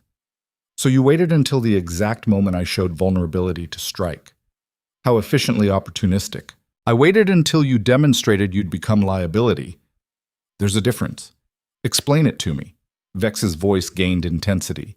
You publicly admitted to failing your marriage, defended the man who cuckolded you, stood before the entire court, and essentially announced you were too emotionally compromised to maintain authority. That's not transparency. That's abdication by any other name. He gestured around the throne hall. And the empire doesn't survive leaders who confuse honesty with weakness. Doesn't survive kings who prioritize personal redemption over strategic necessity. You taught me that yourself during the Eastern campaigns when you executed Lord Brennan for showing mercy that would have destabilized our position. The reminder landed like accusation. Because Vex was right. Cassian had ordered Brennan's execution for exactly that reason. For choosing emotional consideration over tactical advantage in ways that threatened imperial stability. And now he'd done the same thing. The irony tasted like poison. His voice remained controlled. So what's your plan, Marcus? Execute me here. Install yourself as regent. Hope the territories accept leadership transition without civil war. Vex shook his head. Nothing so crude. You're going to voluntarily abdicate in favor of a ruling council, cite health reasons, retire to your northern estates, live comfortably under guard that ensures you never attempt to reclaim power. And if I refuse, then we do this the messy way. Your loyal guards die. You die. And I install myself as emergency military governor while manufacturing evidence that your relationship with Commander Draven actually did constitute treason requiring immediate intervention. The threat hung between them cold and precise. Cassian understood immediately that Vex had calculated every angle, prepared for multiple scenarios, built coalition support before moving. This wasn't impulsive rebellion. It was professionally executed military takeover designed to minimize chaos while ensuring outcome. Exactly the kind of operation Cassian himself would have planned in similar circumstances. He'd trained Vex too well. The younger commander continued. You have 60 seconds to decide. Abdicate peacefully or force violence that gets everyone in this hall killed, including yourself. Either way, your reign ends today. The only variable is body count. Theron moved closer to Cassian, voice low and urgent. We can fight through this. 10 guards plus us. We've survived worse odds. Not recently, and not against someone who studied our tactics for 3 years. So you're just surrendering. I'm calculating survival probability and not liking the results. That's not the man I've followed for 20 years. Maybe that man needed replacing. The admission emerged before Cassian could stop it. Because standing there, surrounded by armed soldiers while his second-in-command demanded abdication, Cassian finally understood the real consequence of his earlier transparency. Not just political embarrassment, complete loss of the fear-based authority that had always been his actual power source. The moment he'd admitted fallibility publicly, he'd destroyed the illusion that made dominance-based rule possible, had revealed himself as flawed human instead of untouchable force of nature. And in systems built on absolute control, Even momentary vulnerability became fatal weakness that opportunists exploited instantly. Vex had simply recognized the opening faster than others. Cassian's voice emerged quiet. "How long have you been planning this?" "Since the moment rumors started about the affair. I knew you'd either execute everyone involved and look brutal, or show mercy and look weak. Either way created opening for transition. So you've just been waiting for me to provide justification. I've been waiting for you to demonstrate you'd stopped being the ruthless strategist who built this empire and become something softer, less effective, more human." His tone carried no malice, just cold assessment, and your speech 90 seconds ago confirmed it. The old Cassian Voren would have thrown Draven and Elowin to the political wolves without hesitation, would have sacrificed them to maintain appearance of strength, but you defended them instead, showed emotion, admitted failure. Vex gestured with his sword. "That's when I knew the transition had to happen immediately, before your weakness metastasized into something that destabilized the entire imperial structure. The logic was sound. Cassian hated that it was sound, because everything Vex said aligned with the exact tactical philosophy Cassian had spent 20 years teaching. Power required appearing invincible. Control demanded suppressing vulnerability. Leadership meant sacrificing personal considerations for strategic advantage. He'd built an empire on those principles. Now they were being used to remove him from it. The irony would have been funny if it wasn't destroying his life. 30 seconds remaining. Vex's voice hardened. "Choose, Your Majesty. Peaceful abdication or violent removal. But this ends in 60 seconds regardless." Cassian felt the weight of the crown against his temples. 20 years of sacrifice. 2 decades building something that would outlast him. An empire forged from hostile territories through sheer tactical brilliance and willingness to make decisions that would haunt better men forever. And all of it was about to be taken by someone he'd trained personally, someone who'd learned every lesson too well. He looked at Theron and saw resignation already settling into those weathered features. The older commander knew the same battlefield mathematics Cassian did, knew that fighting here meant dying here, that 10 guards couldn't overcome 30 professional soldiers led by someone intimately familiar with their defensive patterns. Survival required surrender, but surrender meant acknowledging that everything he'd built could be stripped away the moment he stopped projecting invincibility. 20 seconds. Cassian's hand moved to the crown. His fingers touched cold metal, and 20 years of memory flooded back. Coronation Day. The weight settling on his head for the first time. The recognition that he'd achieved everything his younger self had desired, and the slow realization over subsequent years that achieving power meant sacrificing every other aspect of human experience until crown became prison, he'd willingly locked himself inside. 10 seconds. Vex raised his hand. His soldiers shifted into attack positions. Cassian made his decision. He removed the crown slowly, held it in both hands, studied the craftsmanship that had taken 3 master smiths 6 months to complete. Gold and silver twisted together in patterns representing unified territories that had been enemies before he forced them into alliance. His voice emerged steady. "I abdicate." The words felt like death sentence. Vex lowered his hand. His soldiers relaxed slightly but maintained ready positions. "Wise choice, Your Majesty." Or should I say, former Your Majesty. Cassian descended the dais stairs carrying the crown. He walked toward Vex with measured steps. No hesitation, no visible emotion, just the same controlled movement he'd used walking into battlefields where survival odds dropped below 10%. He stopped directly in front of his former second-in-command. Their eyes met, and Cassian spoke quietly enough that only Vex could hear. "You're making a mistake.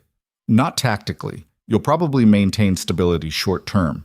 But you're assuming empire can be ruled through pure calculation without any human element, and that assumption will destroy you eventually the same way it destroyed me." Vex's expression remained neutral. "I'll take that risk. You won't have choice. The system demands it. You think you're different from me, more pragmatic, more willing to maintain necessary control. But give it 5 years. 10. You'll wake up one morning and realize you've become exactly what I became. Isolated, calculating. Fundamentally incapable of maintaining relationships that require vulnerability. I don't need relationships. I need effective governance. That's what I said 20 years ago." Cassian held out the crown. Vex took it slowly. For one brief moment, something flickered in the younger commander's expression. Recognition, maybe. Or fear. The sudden understanding that accepting the crown meant accepting everything that came with it. The isolation. The burden. The slow transformation from human being into strategic instrument. Then the moment passed and professional neutrality returned. Vex stepped back. You'll be escorted to the northern estates within the hour. Comfortable accommodations. Adequate staff. All the luxury retirement you could want. Just no authority.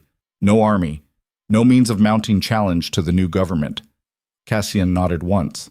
And Elowen, her exile proceeds as you decreed. She and Commander Draven leave today rather than in 3 days. Safer for everyone if they're removed from potential political leverage. Cassian felt cold acceptance settle over him. Fine. Theron's voice came from behind. This is insanity. You're just accepting this. Cassian turned to face his oldest friend. I'm surviving. Same skill that kept us alive through 20 years of warfare. Knowing when fighting becomes suicide and adaptation becomes only option. Theron's expression twisted into something between rage and heartbreak. The man I followed would never surrender. The man you followed stopped existing the moment he chose honesty over strategy 90 seconds ago. This is just consequence. He moved past Theron before the older commander could argue further. Vex's soldiers parted to let him pass. They maintained weapons ready but didn't physically restrain him. No need. Everyone in the hall understood the mathematics. Cassian was alone, outnumbered, without resources or allies positioned to mount rescue. Checkmate. He walked toward the destroyed entrance while blood from wounded guards stained marble floors behind him and smoke still hung heavy in air that tasted like explosive residue and the particular brand of devastation that only arrived when life's trajectory changed completely in single violent moment. At the threshold, he paused and looked back.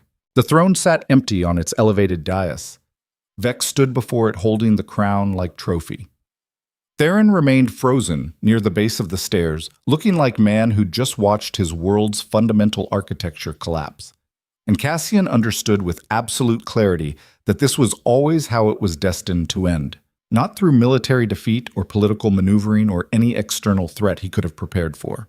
Through the simple recognition that showing humanity in systems designed to reward ruthlessness was always a fatal mistake. He'd spent 20 years becoming the perfect emperor, then destroyed everything the moment he remembered how to be imperfect human. The lesson was brutal and complete. Power required suppressing every vulnerable impulse until vulnerability became foreign concept. Required maintaining illusion of invincibility even when crumbling internally. Required sacrificing everyone and everything that made survival feel like something beyond mere obligation. And the moment you forgot that truth, the moment you chose connection over control, honesty over strategy, humanity over dominance, the system you'd built consumed you without hesitation. Cassian walked through the destroyed entrance into the corridor beyond. Guards he didn't recognize flanked him immediately. Vex's people. Professional. Alert. Moving him toward whatever fate the new regime had prepared. He didn't resist, just walked while his mind processed the magnitude of what had occurred in the space of 2 hours.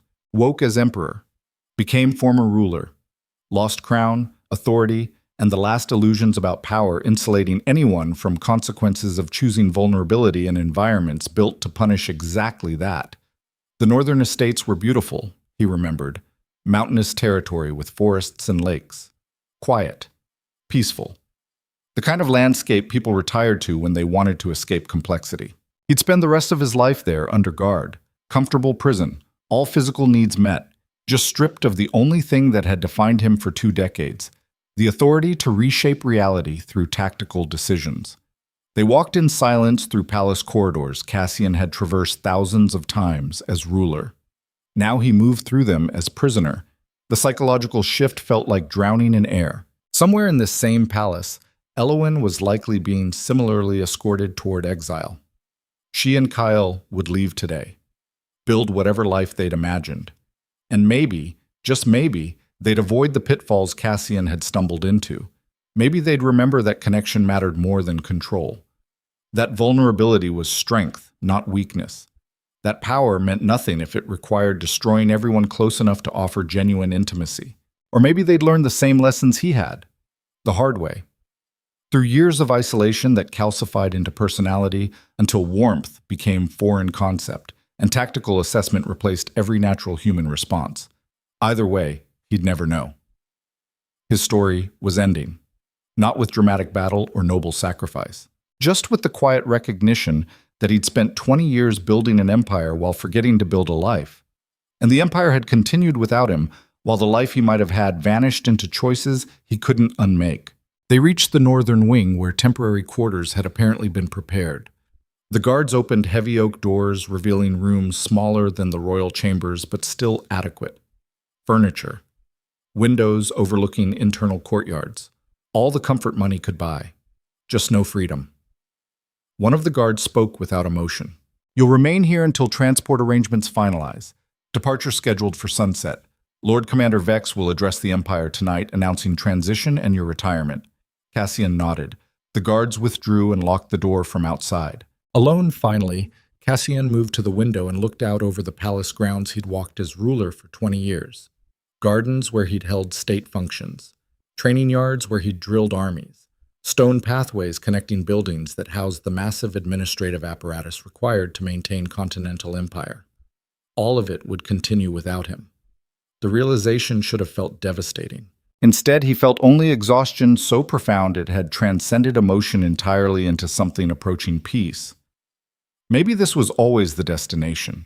Maybe every ruler who confused dominance with strength eventually arrived at this exact endpoint, stripped of power, finally forced to confront the human cost of their tactical obsessions, understanding too late that connection mattered more than conquest. The sun climbed higher outside his window. Somewhere in the throne hall, Vex was probably already restructuring command hierarchies and consolidating political support. Probably executing the transition with same ruthless efficiency Cassian himself would have employed. Life continued. Empire persisted. Individual rulers were always temporary. And former King Cassian Voren stood at a window in comfortable captivity, while everything he'd built marched forward without him, learning the final lesson powerful men only ever understood after they'd lost everything, that control was always illusion, that vulnerability was the only authentic human response, that sacrificing every relationship for power meant arriving at the end with nothing except memories of battles won and hearts destroyed, and the particular brand of loneliness that only came from successfully isolating yourself from every person who might have made survival feel like something beyond mere obligation.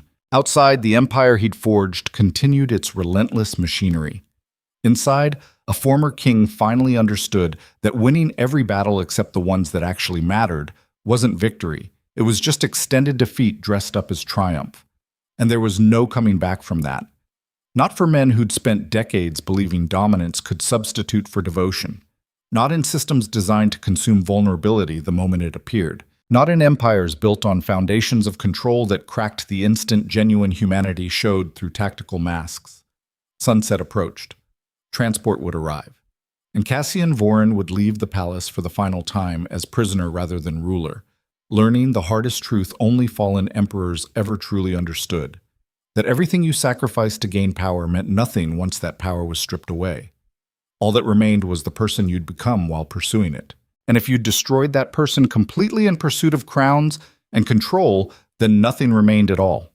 Just the empty shell. Walking toward comfortable exile, carrying the weight of every choice that had seemed so tactically sound in the moment and so catastrophically destructive in retrospect. The Empire's machinery ground forward, and the man who'd built it disappeared into irrelevance, finally understanding what genuine powerlessness felt like after spending 20 years believing himself untouchable. The lesson was complete. The cost was everything, and there was no appealing the verdict.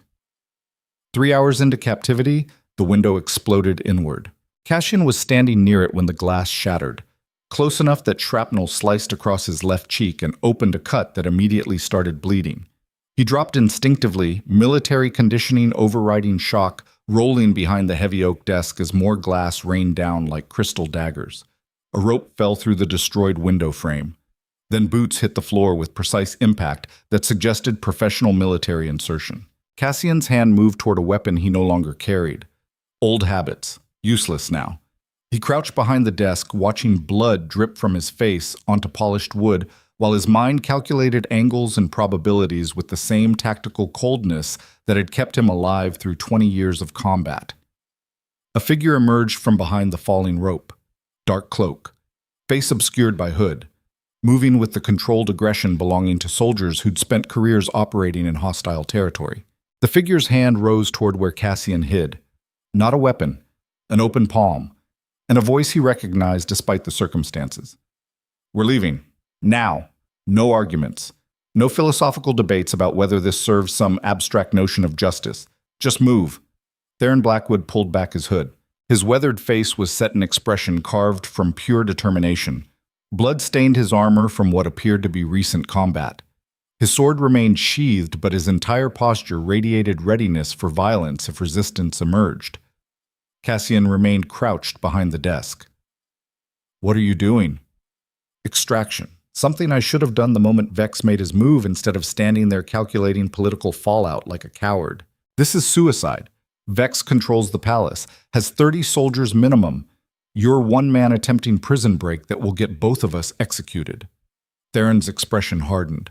"I'm one man who spent 20 years following you into situations where survival odds were worse, and I'm not leaving you to rot in comfortable captivity while that opportunistic bastard wears your crown." The loyalty hit Cassian harder than any weapon could. He stood slowly, blood still running down his face. "Even if we escape this room, there's no way out of the palace. Every exit will be secured. Vex isn't amateur. He'll have contingency plans for exactly this scenario. Then we fight through them, against 30 professional soldiers. I've seen you command battles with worse odds. That was when I had armies, resources, authority. Now I'm unarmed prisoner, and you're committing treason that will destroy whatever life you have left." Theron moved closer. His voice dropped lower but gained intensity. "Life I have left isn't worth living if it means watching you disappear into exile while everyone pretends the coup was legitimate transition. You taught me that loyalty means something, that brothers don't abandon each other when consequences get difficult. I'm not starting now." The words cut through Cassian's tactical calculations into something deeper, something he'd buried under strategic necessity for so long he'd almost forgotten it existed.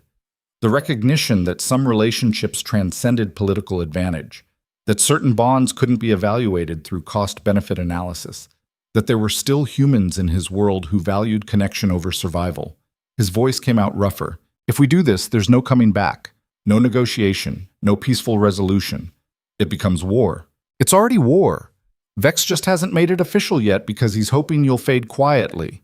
But the moment you disappeared into those northern estates, civil conflict became inevitable. Half the commanders still loyal to you. Northern territories won't accept new leadership without your explicit endorsement. Eastern merchants already questioning legitimacy of military coup disguised as voluntary abdication." Theron gestured toward the window.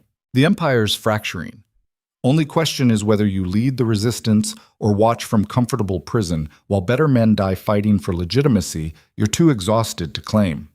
The assessment was accurate. Cassian had been so focused on his personal devastation, he hadn't calculated the broader destabilization, hadn't considered that his 20 years of leadership had created institutional loyalty that wouldn't transfer smoothly to opportunistic successor, that removing him violently would trigger exactly the kind of internal conflict he'd spent decades preventing. His mind started moving again. Not emotional reaction, pure tactical evaluation. If he fought back, he'd be choosing civil war. Velmora would burn, thousands would die. The empire he'd built would tear itself apart exactly the way he'd watched enemy kingdoms collapse throughout his reign. But if he disappeared quietly, Vex would consolidate power through force, would execute anyone questioning the transition, would transform Velmora into the kind of fear-based dictatorship Cassian had always tried to avoid becoming. Either way, blood would flow. The only variable was whether he'd be leading one side or watching from exile while others determined Empire's future. His voice steadied. "How many loyal commanders can you confirm?" 7 for certain. Maybe 12 if pushed. Enough to mount legitimate challenge, but not enough for guaranteed victory. Which means protracted conflict. Theron nodded grimly. Could take months. Maybe longer. Depends on how many noble houses choose sides and whether northern territories commit military support. Cassian moved to the broken window and looked out. The drop was 30 feet to courtyard gardens below. Rope insertion meant Theron had external support. Extraction team. Plan that extended beyond simple prison break. He turned back. Who else is involved? Commander Elise Thorne from the cavalry divisions. Captain Roderick Vane from Palace Guard lost half his unit during Vex's attack and wants blood. And about 40 soldiers who've decided loyalty to you outweighs self-preservation. 40 against hundreds. 40 who'll fight like they're worth 400 each, same as we always have. The confidence in Theron's voice was absolute. Cassian felt something cold and familiar settle over him. The psychological state he'd occupied during impossible battles where conventional tactics meant certain death and only audacious brutality offered survival chance. He'd spent 3 hours mourning his lost empire. Now tactical necessity was dragging him back into exactly the kind of conflict he'd claimed exhausted him. The irony wasn't lost on him, but standing in that destroyed room with blood drying on his face and his oldest friend offering suicide rescue mission, Cassian understood something fundamental. He'd never actually wanted peace, never truly desired the quiet retirement Vex had offered. He wanted the fight, not because power mattered anymore, because surrendering to opportunistic coup meant validating every lesson he'd learned about vulnerability being fatal weakness, meant accepting that showing humanity for 90 seconds justified complete destruction of everything he'd built, and that acceptance felt worse than death. His voice emerged steady. Where's the extraction point? Northern courtyard. 3 horses. Commander Thorne waiting with strike team to cover our escape through the eastern gate. How many guards between here and there? Unknown, probably 20 minimum. Maybe more if Vex anticipated rescue attempt. So we're fighting through Palace while outnumbered with no weapons and questionable tactical support. Theron's grin was fierce, just like old times. He pulled a second sword from beneath his cloak and tossed it to Cassian. The weapon's weight settled into Cassian's hand like returning home. Familiar balance. Steel that had tasted blood across dozen battlefields. The physical reminder that he'd built this empire through violence and tactical genius, not philosophical debates about vulnerability. Maybe that was who he'd always been underneath the brief moment of humanity that had cost him everything. Maybe showing emotion had been the aberration, not the ruthless calculation that had defined his reign. The recognition should have felt like loss. Instead, it felt like armor snapping back into place. Cassian moved toward the door. His injuries didn't matter. Pain was just information. Blood was temporary inconvenience. What mattered was the cold tactical assessment flooding back through neural pathways that had spent 20 years learning how to evaluate combat scenarios with lethal precision. He pressed his ear against the door. Footsteps outside. 2 guards based on boot cadence. Probably Vex's people. Professional, but not expecting immediate threat. Mistake. Cassian looked at Theron and made a series of hand signals refined through years of battlefield coordination. The older commander nodded understanding. They positioned on either side of the door. Cassian knocked once. Hard. Muffled response from outside. What sounded like inquiry. He knocked again, more urgently. The lock clicked. Door opened inward. The guard's face appeared in the gap, young, alert, hand already moving toward sword hilt because something felt wrong even if he couldn't articulate what. Too slow. Cassian's blade punched through his throat before the guard's weapon cleared scabbard. Blood sprayed across doorframe as the body collapsed backward into the corridor. The second guard reacted faster, sword drawn, mouth opening to shout alarm. Theron's blade took him through the chest from behind. The guard's scream died as punctured lung collapsed. He dropped without additional sound. 2 bodies. 15 seconds. No alarm raised. Cassian and Theron moved into the corridor without hesitation. They stripped weapons and light armor from the corpses with mechanical efficiency learned through campaigns where hesitation meant death. The leather chest piece fit poorly but provided basic protection. Better than nothing when facing overwhelming numerical disadvantage. Cassian's mind was already mapping routes through Palace. Northern courtyard was 3 corridors and 2 staircases away. Multiple choke points. Numerous opportunities for encounter with hostile forces. Conventional tactics suggested avoiding contact, moving quietly, attempting stealth extraction. But Cassian understood something about the situation that changed the calculus. They needed Vex to know he'd escaped. Needed the new regime to understand that the old king wasn't fading quietly. That resistance had begun, which meant stealth was counterproductive. His voice stayed low. We go loud, maximum violence, create enough chaos that they can't organize coordinated response before we reach extraction. Theron's expression shifted into something predatory, shock and awe against our own palace guard.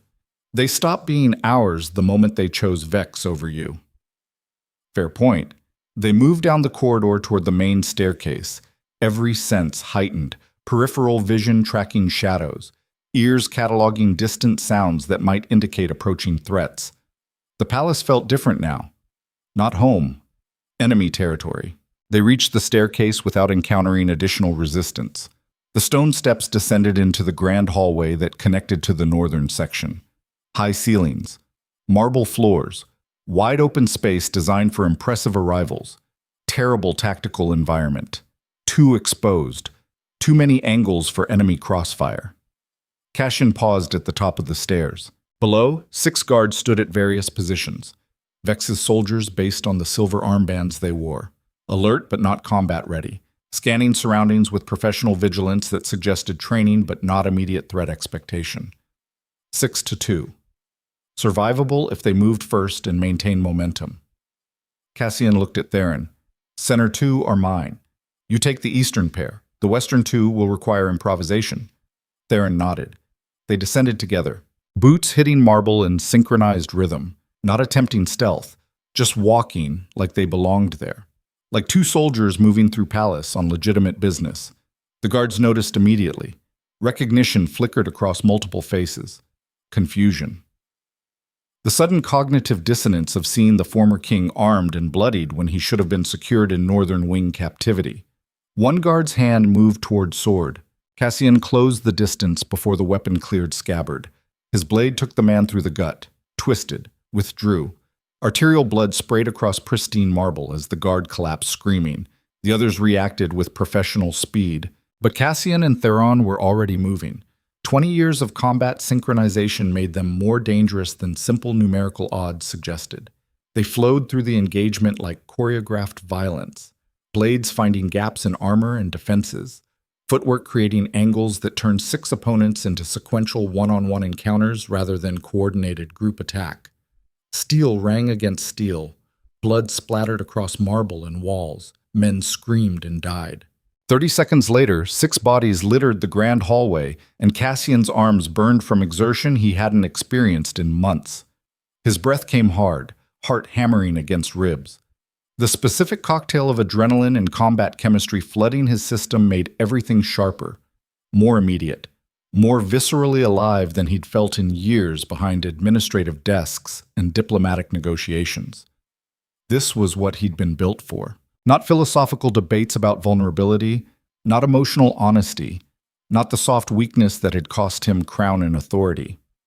This, raw survival through superior violence. The recognition should have horrified him. Instead, it felt like remembering his true nature after temporary amnesia. Theron was breathing hard beside him. Blood spattered across his weathered face, but his eyes were alight with the same fierce intensity. We need to move. That much noise will bring reinforcements. Let them come. Cassian's voice emerged cold and steady. The old commander studied him for a moment before speaking carefully. You're different. From 3 hours ago. From this morning. 3 hours ago, I was trying to be someone I'm not. Now I'm just surviving appropriately. By which you mean reverting to the ruthless bastard who built this empire through strategic violence. Cassian met his gaze without flinching. Yes. Theron nodded slowly. Good. Because that's the version we need right now. Not the conflicted human trying to process emotional complexity. The apex predator who moves first and calculates consequences later. The assessment was accurate and damning in equal measure. They moved deeper into the palace. Heading north, each corridor brought new encounters. More guards loyal to Vex, more violence, more blood-painting marble floors. Cassian stopped thinking, just reacted. Let 20 years of combat training take over. Blade work became automatic. Tactical positioning emerged from muscle memory. He moved through the palace like force of nature rather than man, something brutal and efficient that killed anything blocking its path toward objective. This was what rulers became when they stopped pretending humanity mattered more than survival, when they shed the soft illusions about connection and vulnerability and accepted that power required ruthless application of force against anyone threatening it. He'd forgotten that lesson briefly. His body remembered now. They reached the northern corridor. Ahead, double doors led to the courtyard where extraction waited. Between them and those doors stood 12 guards in defensive formation. Professional setup. Overlapping fields of fire. Prepared for exactly this scenario. Behind them, shouting echoed from the halls they'd just cleared. Reinforcements approaching. Maybe 20 soldiers based on sound. Trapped between two forces. Theron swore viciously. We're not fighting through 12 plus 20. The math doesn't work. Then we changed the math. Cassian scanned the corridor. High windows lined the eastern wall. Stone pillars supported vaulted ceiling. Heavy tapestries depicting historical battles hung between windows. His tactical mind assembled plan in seconds. He pointed at the tapestries. Fire. Create smoke screen. We go through the windows into external courtyard. Circle around to extraction while they're dealing with flames inside. That's insane. That's why it'll work. Theron looked at him like he was seeing someone both familiar and alien at the same time. The ruthless strategist who'd carved empire from hostile territory. The man who'd taught him that audacious violence often succeeded where conventional tactics failed. He pulled a small oil flask from his belt, standard field equipment for soldiers operating in siege conditions. This is going to bring the entire palace guard down on us. Already happening. Might as well make it spectacular. They splashed oil across the nearest tapestries and used flint striker to ignite them. Centuries-old fabric caught immediately. Flames spread with hungry enthusiasm, fed by oil and ancient material that had spent 300 years waiting to burn. Smoke filled the corridor within seconds. The guard formation broke as men reacted to sudden fire. Professional discipline fought against basic human response to uncontrolled flames in enclosed space. Cassian and Theron ran toward the windows. Breaking through thick glass required momentum and willingness to accept injury. Cassian hit the window leading with his shoulder. Glass exploded outward. Pain shot through his arm and back as shards sliced through leather armor. He fell 12 feet and hit the external courtyard's cobblestones hard enough to drive air from his lungs. Rolled with impact. Came up with sword ready despite screaming complaints from newly acquired injuries. Theron crashed through adjacent window. Landed better. Was moving before Cassian finished standing. They ran through smoke and chaos toward the northern section of courtyard. Behind them, palace erupted into controlled emergency. Guards shouting, alarm bells ringing, the coordinated response of military organization dealing with internal crisis. But they'd bought 30 seconds of confusion. Sometimes that was all professional soldiers needed. Commander Elise Thorne waited near the northern gate with 3 horses and a dozen soldiers forming defensive perimeter. She was mid-30s, dark-haired, carrying scars from eastern campaigns that had forged her into one of Velmora's most effective cavalry officers. Her eyes widened slightly, seeing Cassian's condition. Your Majesty, you look like hell. I feel like tactical necessity. Good enough. She tossed him reins. We ride hard for the eastern estates. Lord Varian's territory. He's pledged support and garrison to shield us while we regroup. How many soldiers does Varian control? 500. Maybe more if he calls in territorial militia. Against Vex's 3,000. Numbers aren't everything. You taught us that. I also taught you not to commit suicide through poor odds calculation. Commander Thorne's expression hardened. With respect, Your Majesty, you don't get to advocate caution after what you just did. Palace Guard is saying you fought through 40 soldiers to reach this extraction. Exaggeration. Probably closer to 20. Still insane. Still effective. Fair point.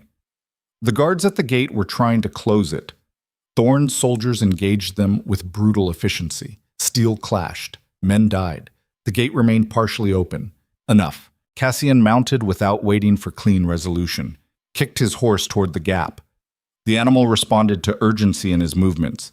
Surged forward through opening while guards fought and died on both sides. Theron and Thorne followed with their strike team.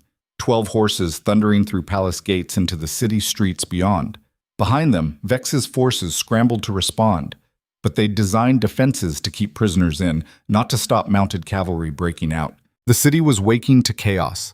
Citizens emerging from homes. watching former king ride through streets with blood-soaked soldiers. Some cheered, some watched in silence, some looked terrified by the obvious implication that political stability was dissolving in real time. They rode hard through commercial districts toward Eastern Gate. More resistance there. 20 soldiers. Gate mechanism sealed. Cassian didn't slow. He rode straight to the defensive line, blade extended. The specific brand of reckless aggression that only emerged when survival required momentum over caution. Sometimes tactical genius meant accepting that certain situations required brutality over elegance, required choosing violence so overwhelming it shattered enemy cohesion before coordinated response could form. His horse crashed into the defensive line. Men scattered. His blade took one guard across the face, trampled another, created gap. The strike team flooded through behind him. More violence, more blood.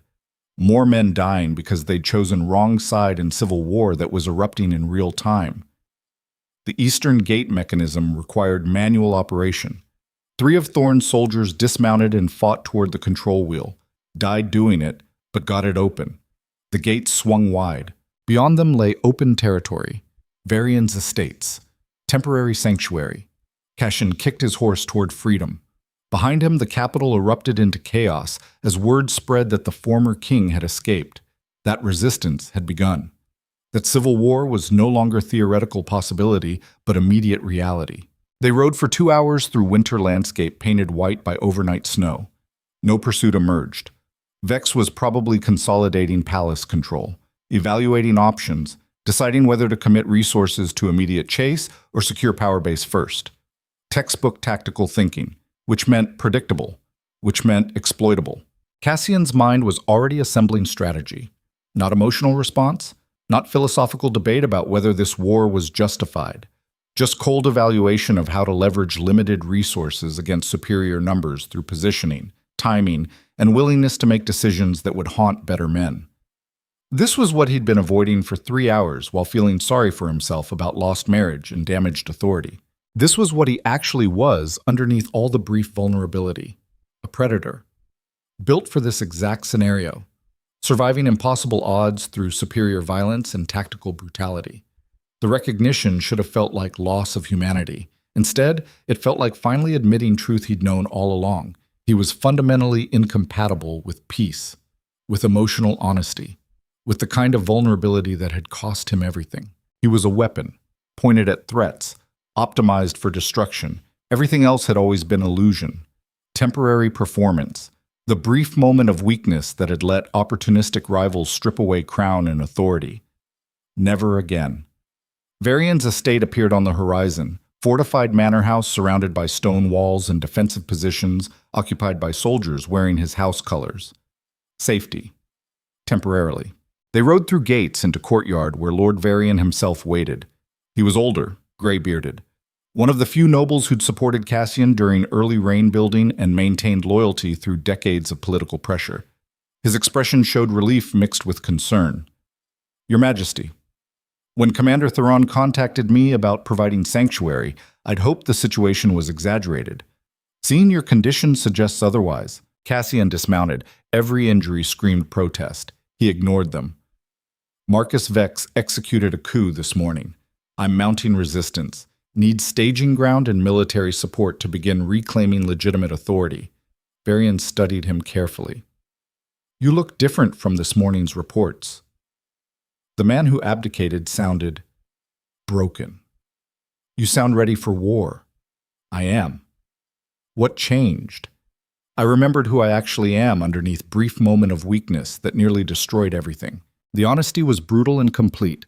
Varian absorbed it before responding carefully.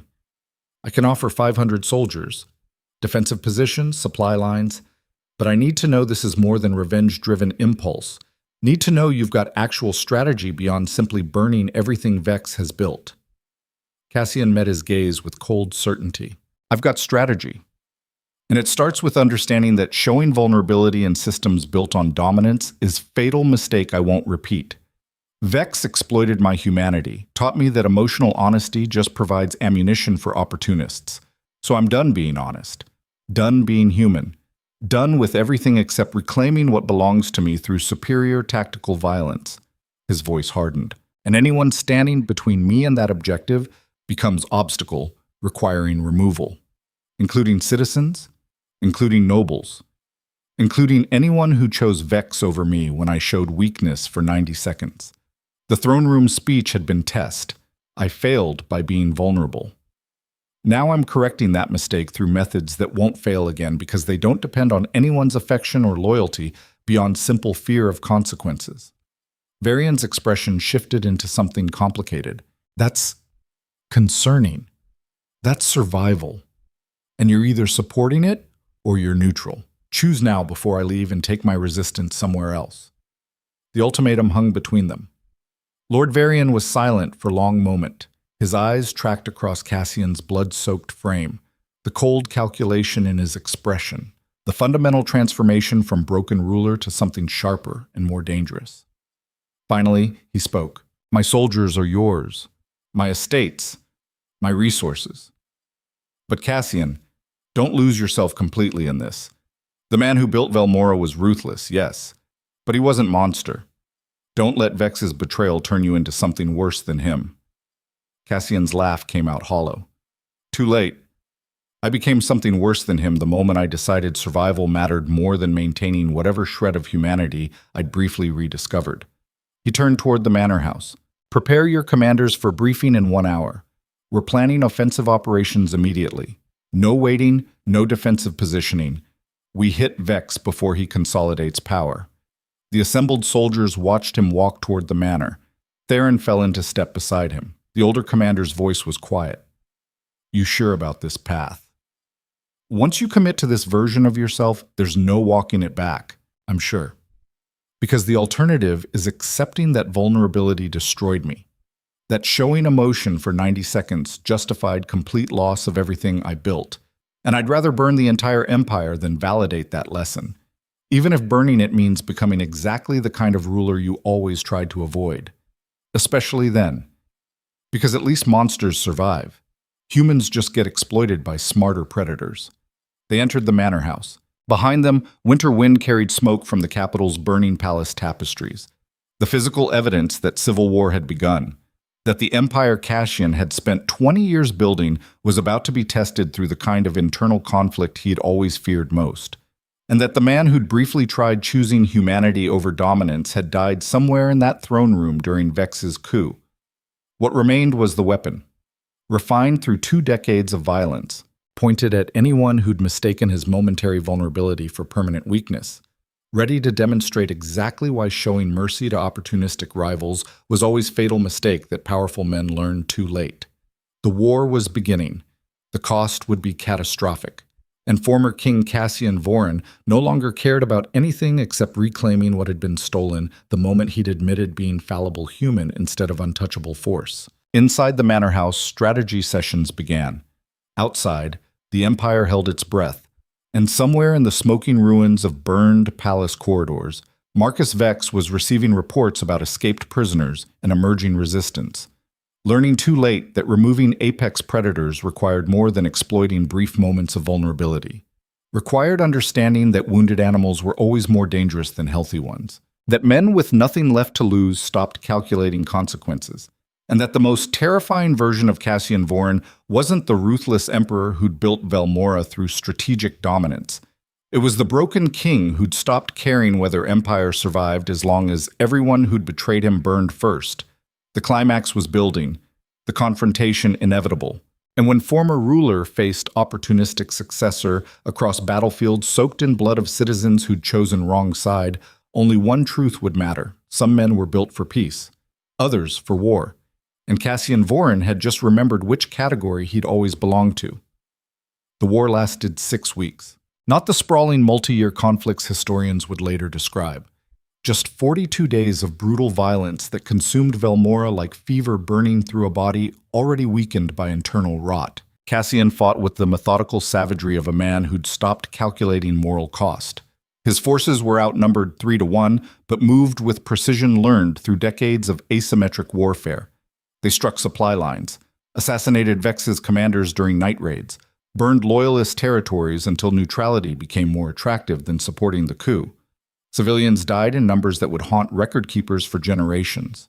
Cassian ordered each atrocity personally, not from distance. He stood on battlefields watching towns burn, watched families displaced, watched the empire he'd built through careful alliance crafting tear itself apart because two alphas couldn't resolve power dispute without dragging millions into the machinery of their mutual destruction. And he felt nothing except cold satisfaction each time Vex's position weakened. That was what happened when powerful men stopped pretending humanity mattered. When they accepted that survival required becoming the exact monster they'd spent careers trying to avoid. The transformation wasn't gradual, it was instantaneous, like flipping a switch that disconnected every circuit requiring empathy or moral consideration. Theron watched the change with increasing concern. They stood together on a hillside overlooking the burning remains of Merchant City, a neutral township that had refused to declare loyalty to either faction. Cassian had ordered it razed as demonstration to other fence-sitters. 3,000 civilians dead. Economic hub destroyed. Message delivered with brutal clarity. Theron's voice emerged quiet. This isn't strategic anymore. This is punishment. Cassian didn't look away from the flames. Everything is strategic. Fear is just another tactical instrument. We're killing our own people. They stopped being our people when they chose neutrality over loyalty. In civil wars, there's no middle ground, just allies and obstacles. You don't believe that. I believe whatever serves victory, same as always. The lie tasted like ash, but Cassian delivered it with perfect conviction because admitting doubt would mean acknowledging that somewhere during 6 weeks of escalating brutality, he'd crossed lines he'd previously considered inviolable. Better to pretend the lines had never existed. Easier than confronting what he'd become in pursuit of reclaiming power that mattered less each day while requiring exponentially more blood to maintain. They rode back toward the main encampment in silence. The war was tilting in Cassian's favor through sheer willingness to inflict more damage than Vex could stomach. The younger commander had military skill but lacked the fundamental ruthlessness required for total war. Still believed some tactics were too brutal. Still hesitated before ordering civilian massacres. Cassian exploited that weakness systematically, because he understood something Vex didn't. In conflicts between alphas, victory didn't belong to the most skilled tactician. It belonged to whoever was willing to burn everything rather than lose. And Cassian had already lost everything that mattered: crown, wife, moral authority, the brief moment of humanity that had felt revolutionary and cost him his throne.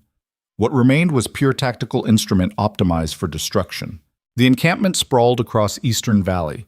500 tents housing the coalition forces that had grown as neutral nobles recognized Cassian would win through superior brutality and chose survival over principles. Commander Thorne met them at the perimeter. Her face was drawn, battle-worn. The Eastern campaigns had aged her, but 6 weeks of civil war had carved something harder into her features. Report.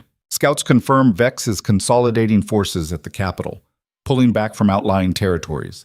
Defensive positioning. Cassian dismounted and studied the tactical map spread across command table. He's turtling, hoping I'll break myself against fortified positions. Will you? No. I'll starve him out. Cut supply lines. Turn the capital into prison where his own soldiers eat through reserves while watching countryside burn around them. That could take months. More civilian casualties. Then civilians should have chosen sides earlier. The coldness in his voice made even Thorne flinch slightly.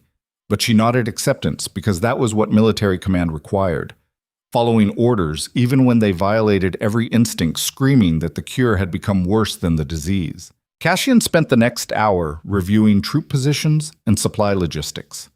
Everything was proceeding according to the brutal calculus he'd designed. Vex's coalition was fracturing. Nobles were switching sides. The capital was isolated. Victory was inevitable. It would just require burning the entire empire to achieve it. That night, Cassian stood outside his command tent, watching stars emerge through smoke that perpetually hazed the sky now. 6 weeks of fires, towns, forests, agricultural centers. The landscape itself bore scars that would take decades to heal. He'd done this. Not Vex. Not the coup. Not the circumstances. Him. Every order. Every tactical decision to prioritize psychological impact over military necessity. every choice to inflict maximum suffering rather than pursue efficient resolution. The recognition should have triggered guilt. Instead, he felt only exhaustion so profound it had transcended physical sensation into something approaching transcendence. Footsteps approached from behind. He didn't turn, already knew who possessed enough familiarity to approach unannounced. Theron's voice emerged carefully. Message arrived under truce flag. From Vex. He's requesting parley. Cassian's hand tightened on the wine cup he'd been holding. Requesting surrender terms? Unclear. Message just says he wants to meet. Neutral ground tomorrow at dawn. No soldiers, just the two of you. It's trap. Probably. You going anyway? Yes. Theron moved beside him. They stood together watching smoke-painted stars like they'd stood on dozen battlefields before this one. Brothers forged through shared violence who'd somehow arrived at endpoint, where their professional partnership was sustaining war machine, consuming everything they'd built together. The older commander's voice dropped lower. If this is trap and you don't return, what are standing orders? Burn the capital. Execute Vex's entire command structure. Raise every building until nothing remains except lesson about what happens when opportunistic coups challenge legitimate authority. That's genocide. That's deterrence for the next ambitious commander contemplating similar action. Cassian met his gaze. You think I've gone too far? Lost perspective. Become the exact monster I always tried to avoid being. Theron considered before responding. I think you've spent 6 weeks proving that showing vulnerability was a mistake. And now you're so committed to never making that mistake again that you've calcified survival instinct into only remaining personality trait. Accurate assessment. Is it worth it? Whatever you reclaim through this scorched earth campaign, will it actually feel like victory when your ruling empire of ashes populated by people who fear you but will never trust you again? The question cut deeper than any blade, because Theron was right, even if Cassian won completely.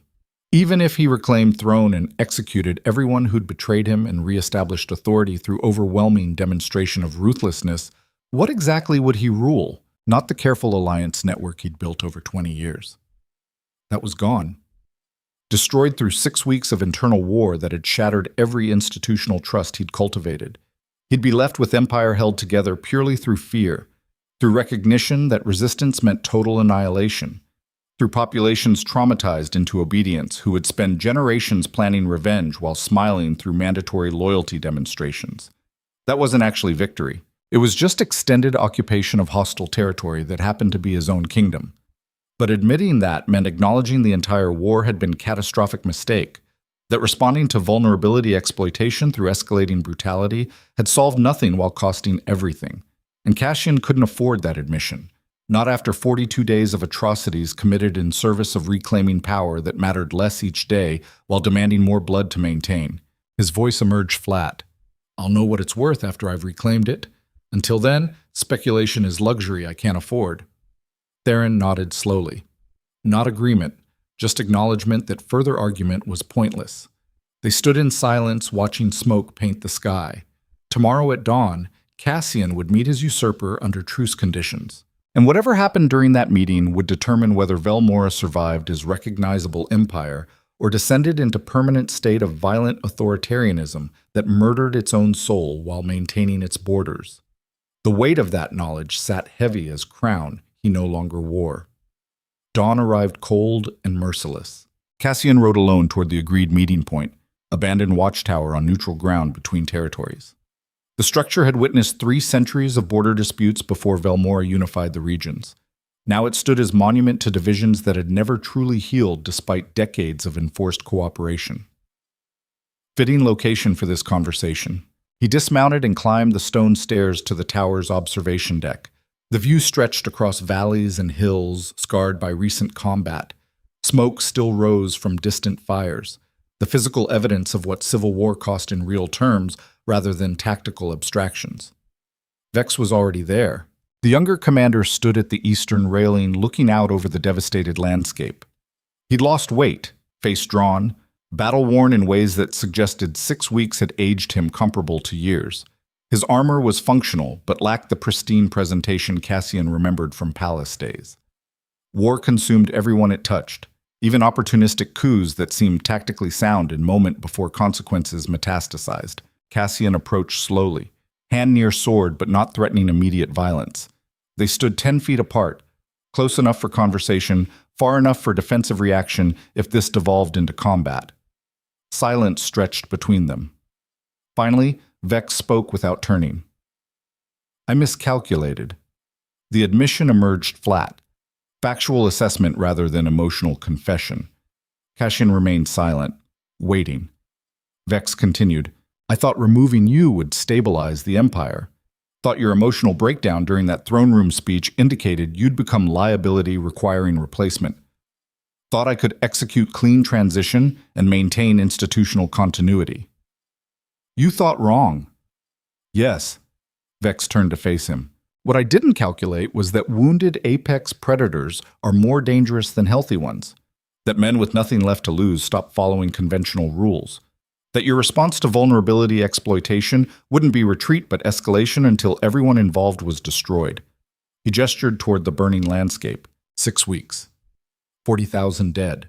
Empire's infrastructure shattered. Economic networks obliterated.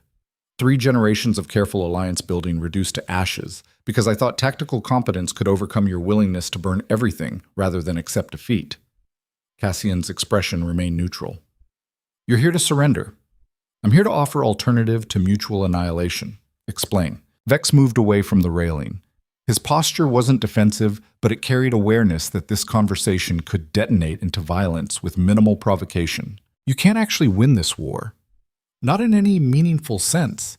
Even if you reclaim the throne, you'll rule empire of traumatized subjects who spend every moment planning resistance while pretending loyalty. The institutional trust is gone. The careful alliance network is shattered. What remains is fear-based control that will fracture the moment your authority weakens. He paused. And I can't win either. You've demonstrated you'll literally burn the entire continent before surrendering, which means my options are accept defeat and face execution, or continue fighting until there's nothing left worth ruling. So, you're proposing what exactly? Negotiated resolution where we share power like civilized rivals? I'm proposing we both walk away. The suggestion hung between them. Cassian studied Vex carefully, looking for deception, finding only exhaustion that mirrored his own. Explain the mechanism. Vex spoke carefully. We jointly announced that civil war has demonstrated Empire's current structure is unsustainable, that single ruler autocracy creates too much instability when succession disputes arise. We transitioned to council governance, regional representatives, distributed authority that doesn't depend on individual rulers maintaining absolute control. You want to dismantle everything I built. I want to salvage what's salvageable, which isn't the old system. That died during my coup. The only question is whether we build something new from the ruins or keep fighting until ruins are all that remains. And our roles in this new structure?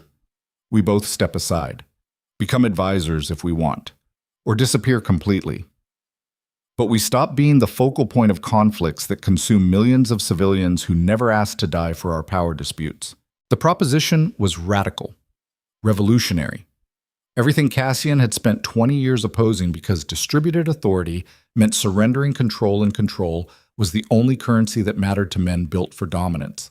But standing on that watchtower, looking at devastation they'd created together through their mutual inability to resolve conflict without escalating violence, Cassian recognized something fundamental. Vex was offering exit strategy from war neither could actually win, offering permission to stop fighting for power that would never again feel like victory, even if reclaimed, offering chance to choose survival over continued destruction. His voice emerged quiet. Why should I believe you? This could be manipulation designed to make me lower defenses before final strike. Vex's laugh was bitter. Because I'm as exhausted as you are. Because 6 weeks of this has taught me the same lesson it's teaching you, that power acquired through violence requires endless violence to maintain.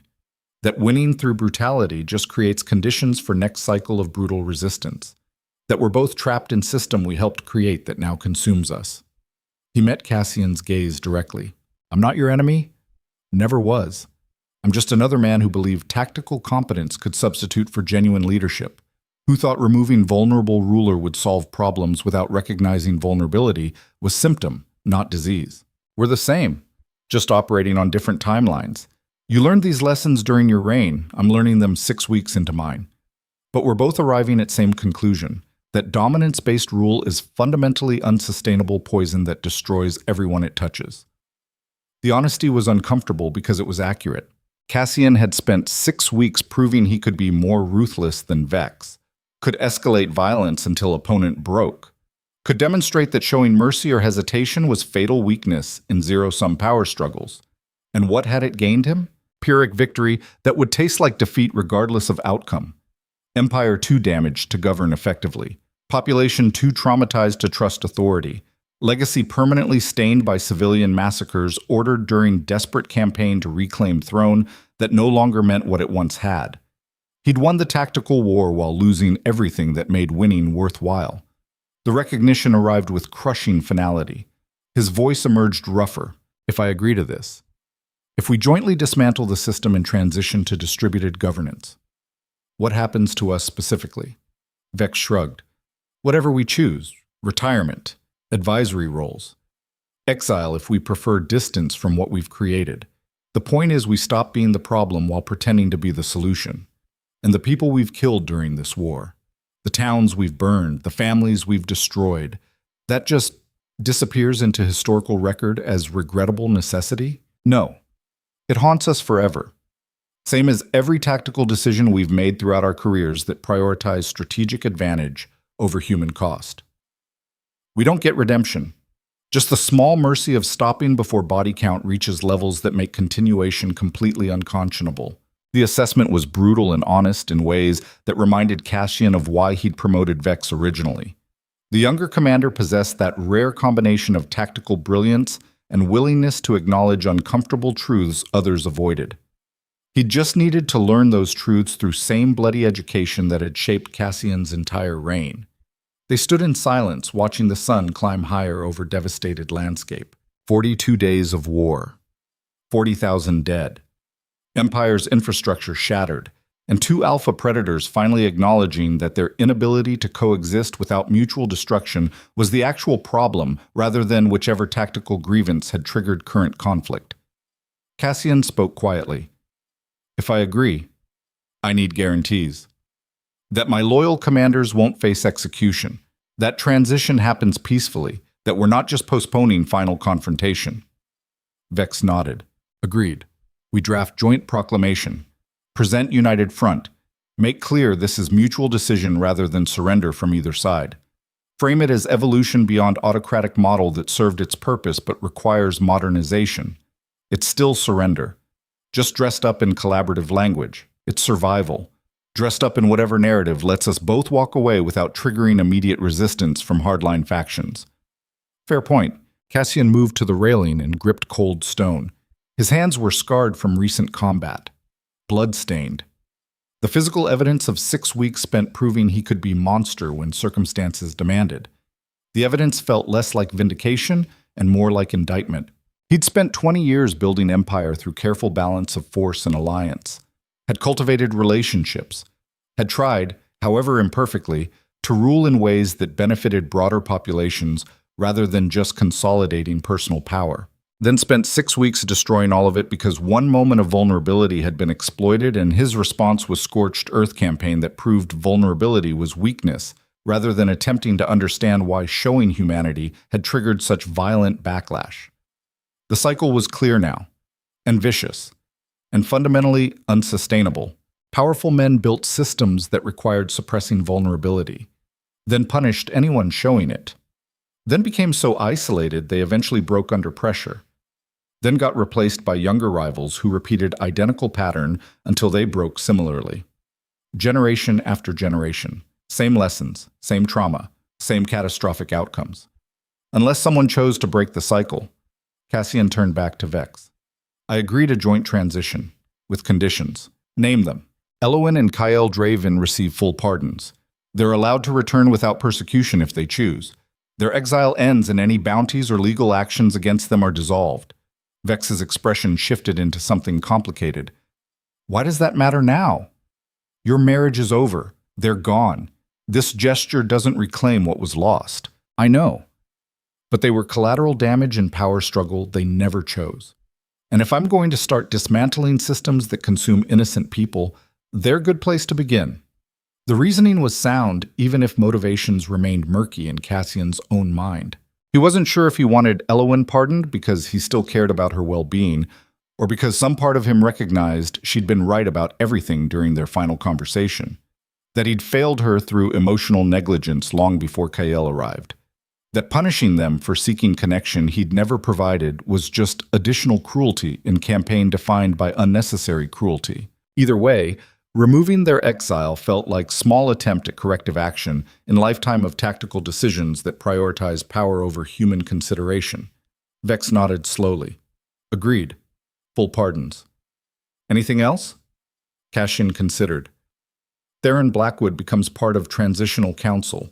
He's earned voice in whatever system replaces autocracy. Same with Commander Thorne. The people who stayed loyal despite having every reason to abandon ship deserve place in new structure. Reasonable. Agreed. And you. Vex's expression tightened. What about me? You step down from any military authority. Become civilian advisor if you want role, but you don't get to leverage combat experience into power base within new system. This transition only works if neither of us maintains force advantage. The demand was strategic. Cassian understood that removing Vex from military command was insurance against future coup attempts, but it was also recognition that neither of them could be trusted with concentrated power after demonstrating their mutual capacity for escalating brutality. Vex absorbed the condition before responding. Agreed. I step down from military roles, become civilian participant in whatever governance structure emerges. He extended his hand. We have accord? Cassian studied the offered hand. Accepting it meant acknowledging defeat, meant admitting that 20 years of ruthless empire building had ultimately failed because systems built on dominance always consumed their creators, meant surrendering the only identity he'd cultivated since taking the throne. But it also meant stopping the war before more civilians died for conflicts they'd never chosen, meant breaking the cycle rather than perpetuating it, meant choosing survival over continued destruction, even though survival felt less like victory and more like exhausted acceptance of limitations he'd spent career denying. He gripped Vex's hand. Their shake was firm and brief. Not friendship, not forgiveness, just mutual recognition that continuing down current path meant annihilation for everyone involved. We draft the proclamation tonight. Announced tomorrow at dawn. Coordinated message to all territories simultaneously to prevent exploitation of information gaps. Vex nodded. I'll arrange courier network, synchronized delivery. And then? Then we live with consequences of our choices. Watch new system either succeed or fail without us. Find whatever peace is available to men who've spent careers proving they're catastrophically unsuited for the power they pursued. The assessment was bleak but honest. They descended from the watchtower together, two alpha predators who'd fought each other to exhaustion and discovered that victory meant nothing when achieved through methods that destroyed everything worth ruling. Cassian rode back toward his encampment, carrying the weight of decisions that would reshape Velmor's entire political structure. Theron met him at the perimeter. His weathered face was unreadable. Well, we're transitioning to council governance. Joint proclamation with Vex. War ends tomorrow. The older commander absorbed this in silence before responding carefully. You're surrendering. I'm surviving. There's difference. Is there? From where I stand, looks like you're accepting exactly what Vex wanted 6 weeks ago, just with 40,000 more corpses justifying the transition. The accusation landed like artillery fire because it was accurate. Cassian dismounted slowly. Every injury from 6 weeks of combat screamed protest, but he maintained composure because showing pain was luxury. Commanders couldn't afford even during private conversations with oldest friends. You're right. Everything we've done since the coup has been catastrophic waste. I could have accepted council transition immediately, could have recognized that fighting to reclaim absolute authority would cost more than winning was worth, could have chosen adaptation over escalation. He met Theron's gaze, but I didn't. Because I was so committed to proving vulnerability was a mistake that I became exactly the monster I'd always tried to avoid being. Burned the Empire to demonstrate nobody could exploit my humanity without consequences. His voice hardened. And what did it accomplish? Vex is still in power-sharing arrangement. I'm still without crown. Empire's still transitioning away from autocracy. Only difference is 40,000 dead civilians and infrastructure damage that'll take generations to repair. Theron's expression softened slightly. So what now? We just accept this. Pretend 6 weeks didn't happen. Move forward like we're not war criminals who ordered civilian massacres in service of personal power dispute? No. We carry it. Same as every tactical decision we've made throughout our careers that prioritize strategic advantage over human cost. It becomes part of who we are, part of the price we pay for spending lifetimes believing power mattered more than the people subjected to it. That's not redemption. I know. It's just survival. And recognition that redemption might not be available to men like us who've crossed too many lines while telling ourselves tactical necessity justified every atrocity. They stood together watching the encampment prepare for stand-down orders that would arrive with tomorrow's dawn. Around them, soldiers who'd spent 6 weeks fighting and killing for restoration of authority that was being voluntarily surrendered through negotiated settlement. Many would feel betrayed, would believe the war was wasted effort, would struggle with recognition that everyone they'd killed died for outcome that could have been achieved through immediate negotiation rather than extended violence. That was burden of command. Making decisions that cost other people everything while commanders survived to rationalize necessity. Cassian had spent 20 years insulated from that burden through belief that his decisions served greater good, that empire maintenance justified individual sacrifices, that tactical necessity absolved him from moral consideration of human costs. 6 weeks of civil war had destroyed those insulating beliefs. What remained was just exhausted awareness that power was poisonous illusion, that control was temporary fantasy maintained through violence that eventually consumed everyone involved, that the only real question was whether you recognized the pattern early enough to stop perpetuating it, or continued until system destroyed you completely. He'd chosen to stop.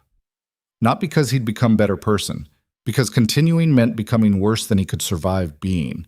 That night, Cassian drafted the joint proclamation with Vex's representatives. The language was careful, collaborative, framing transition as evolutionary step rather than surrender from either side. It was propaganda, but effective propaganda that gave both factions narrative framework for accepting peace without losing face. Politics was often about providing comfortable lies that prevented people from confronting uncomfortable truths about power's fundamental illegitimacy. Dawn arrived with typical winter brutality. Cassian stood before his assembled forces reading the proclamation. His voice carried across ranks of soldiers who'd followed him through 6 weeks of increasingly brutal warfare, expecting restoration of legitimate authority. Instead, they received announcement that war was ending through negotiated transition that stripped both leaders of concentrated power. The reactions varied, some relief, some anger, some just exhaustion that mirrored his own. He finished reading and stepped down without additional commentary. There was nothing more to say. The decision was made. The Empire was transitioning. Individual reactions were irrelevant to outcome. Commander Thorne approached as soldiers dispersed. What happens now? We just go home? Pretend we're not covered in blood from war that achieved nothing? We build whatever comes next. Try to ensure new system works better than old one. Live with consequences of our choices. There's no script for this. No tactical manual covering how to survive after spending career proving you're fundamentally unsuited for power you pursued. Her expression was complicated. I followed you because I believed you were different, that you could maintain authority without becoming monster, that ruthless tactical genius and basic human decency weren't mutually exclusive. Cassian met her gaze. I'm sorry I couldn't be what you believed. Turns out maintaining power requires sacrificing decency so consistently that eventually decency becomes foreign concept. I tried forgetting that lesson briefly, got punished for it, then spent 6 weeks proving I'd learned it so thoroughly there was nothing human left. So you're just broken now, permanently, probably. But at least I'm broken in ways that won't kill more civilians. That's something. Not much of something. It's all I've got. She absorbed this before speaking carefully. For what it's worth. The man who gave that first throne room speech, the one who admitted failures and showed vulnerability, he was better leader than the monster who burned Merchant City, even if vulnerability cost him everything. Cassian felt something crack in his chest. Not pain exactly, just recognition that the version of himself Thorne was describing no longer existed. had been systematically destroyed through 6 weeks of tactical brutality designed to prove vulnerability was a mistake. Whether that destruction was necessary or catastrophic remained unclear. Probably both. He nodded once and walked away before emotion overwhelmed tactical composure. The transition took 3 months. Council formation, territory reorganization, military restructuring to prevent concentrated force advantage, economic recovery planning for damaged infrastructure. Cassian participated minimally, offered tactical input when requested, otherwise remained at Varian's estates learning how to exist without crown or authority or purpose that had defined his entire adult life. It was harder than any battle. Fighting had clear objectives: win or lose, survive or die. Simple binary outcomes that tactical genius could optimize. But learning to exist as former ruler with no role beyond advisory consultant in system he'd opposed for decades? That required completely different skills he'd never developed. Required accepting that his life's primary achievement was empire that had ultimately proven unsustainable without him, while demonstrating he'd been catastrophically unsuited for sustaining it. Required confronting every choice he'd made that prioritized power over human connection until he'd successfully isolated himself from everyone who might have made survival feel meaningful. Required understanding that tactical brilliance and emotional intelligence were separate capabilities, and he'd only ever cultivated one while assuming it would substitute for both. The reckoning was brutal and complete. Some days he managed basic functionality. Others, he stood at windows watching seasons change while wondering whether survival without purpose was actually survival or just extended waiting for death that would arrive eventually anyway. Theron visited monthly. They'd stand together not speaking, just existing in shared silence that acknowledged their brotherhood while recognizing the war had permanently altered their relationship in ways neither could articulate. Eventually, spring arrived. The landscape healed. Towns rebuilt, infrastructure recovered, the council governance structure was functioning adequately if not elegantly. Distributed authority meant slower decision-making but also prevented single points of catastrophic failure. Velmora would survive, just not as Empire Cassian had built, as something newer, more fragile, but potentially more sustainable precisely because it didn't depend on single ruler maintaining inhuman standards of tactical control. On the first anniversary of his abdication, Cassian received unexpected visitor. Eowyn arrived at Varian's estates without advance notice. She rode alone despite pardon allowing her safe travel throughout former empire.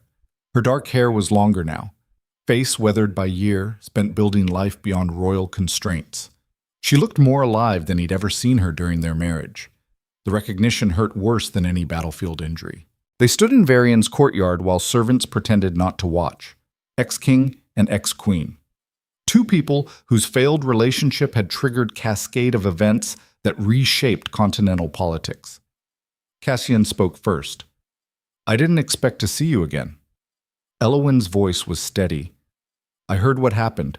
The war, the transition, your role in ending it. I wanted to see if the rumors were accurate." "Which rumors specifically?" "That you'd finally learned what I tried teaching you years ago. That control isn't strength. That vulnerability isn't weakness. That survival sometimes requires releasing what you can't hold without destroying everyone involved." Cassian felt exhaustion drag at him. "I learned those lessons. Just took 40,000 dead civilians and complete destruction of everything I'd built before they penetrated my tactical calculations." Better late than never. Debatable. They walked through the gardens. Spring flowers bloomed despite winter's damage. Life continuing with typical indifference to human drama. Eowyn spoke carefully. "Kale and I are building settlement near the western coast. Small community. Former soldiers mostly. People trying to exist outside systems that consume them. You're happy. As close as people like us get. We carry damage, but we carry it together. That's something." Cassian nodded. Not jealousy, just recognition that she'd found what he'd never figured out how to create. Partnership that didn't require constant tactical maneuvering. Connection that survived disagreements without escalating into power struggles. The thing he'd wanted during brief moment of vulnerability that had cost him everything. His voice emerged quiet. "I'm sorry. For the years of emotional neglect. For treating you like alliance symbol instead of person. For only recognizing my failures after losing you made them impossible to ignore. Elowin's expression softened. I know, and I'm sorry for not fighting harder for us before finding easier connection elsewhere. We both failed that marriage through different mechanisms. Does that make it better? Shared culpability? No, just makes it honest, which is more than most failed relationships get. They stood together watching sunlight filter through new leaves. Eventually, Elowin spoke again. What will you do now? You're what, 44 years old? Too young for permanent retirement. Too old to rebuild from nothing. I don't know. Exist. Try to ensure new system succeeds. Carry the weight of tactical decisions that prioritized power over people for 20 years, until I couldn't remember how to be anything except strategic instrument. That's bleak. That's honest. Same as you said. More than most get. Elowin studied him carefully. The man who gave that throne room speech, the one who admitted vulnerability and showed humanity, he could have been someone worth knowing, worth building relationship with, if he'd existed earlier. But he only existed briefly, then got destroyed by systems designed to punish exactly that kind of honesty. Now what remains is just wreckage pretending to be person. Elowin's hand touched his arm briefly. Not romantic, just human contact acknowledging shared history. Wreckage can be rebuilt, if you want it badly enough. I spent 20 years building empire. Don't have energy for building functional human being from scratch. Then survive however you can. And maybe someday survival stops feeling like punishment and starts feeling like life again. She left before he could respond. Cassian watched her ride toward Western territories carrying whatever future she and Kael had constructed beyond Empire's ruins. He felt nothing except quiet recognition that some people learned how to exist beyond tactical necessity, while others remained trapped in patterns that had defined them too long to escape. He was the latter category. Would always be the latter category. Because men built for dominance rarely learned how to thrive without it. They just survived. Carrying scars from battles won and relationships destroyed, and the particular brand of isolation that only came from successfully optimizing every aspect of life for power acquisition until power was only thing remaining. The seasons continued their rotation. Cassian existed at Varian's estates, participated in council meetings occasionally, offered tactical input on security matters, otherwise remained peripheral to the empire he'd once ruled absolutely. Some nights he stood at windows wondering if he should have continued fighting, should have burned everything rather than accepting negotiated transition that felt less like wisdom and more like exhausted surrender. Other nights he recognized that survival was its own form of victory, that men who learned to stop destroying themselves and others before complete annihilation actually demonstrated more strength than those who escalated until nothing remained. He didn't know which perspective was accurate, probably both, simultaneously. In the complicated way truth usually existed for people who'd spent careers believing tactical clarity could resolve moral ambiguity. Years passed. The council governance stabilized. Velmora recovered economically. New generation of leaders emerged who'd never known autocratic rule. They brought fresh perspectives, different priorities, approaches that emphasized collaboration over domination. Sometimes it worked, sometimes it failed spectacularly, but it continued. The empire persisted. Life moved forward. And former King Cassian Voren existed at the margins, not forgotten, but increasingly irrelevant to current affairs. A cautionary tale, a reminder of what happened when concentrated power consumed the humans wielding it. He'd wanted legacy, immortality through achievement, permanent mark on continental history. He got exactly that, just not in ways he'd imagined. His legacy was the system he'd built collapsing under weight of his own inability to maintain human connection while exercising absolute authority. Was the transition to distributed governance that his failures necessitated?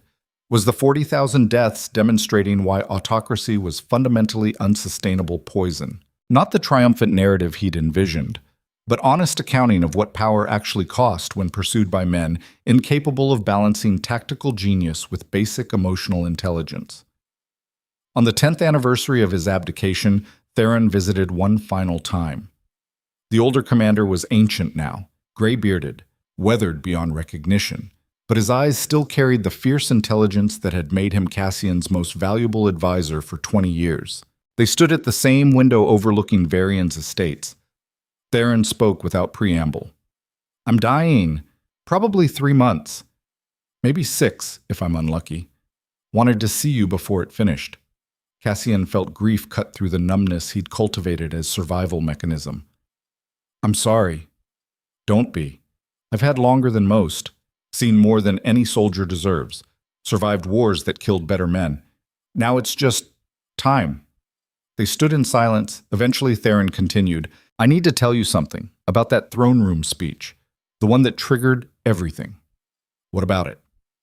It was the bravest thing I ever witnessed, watching you admit vulnerability in front of 300 predators waiting to exploit weakness, showing humanity when systems demanded invincibility.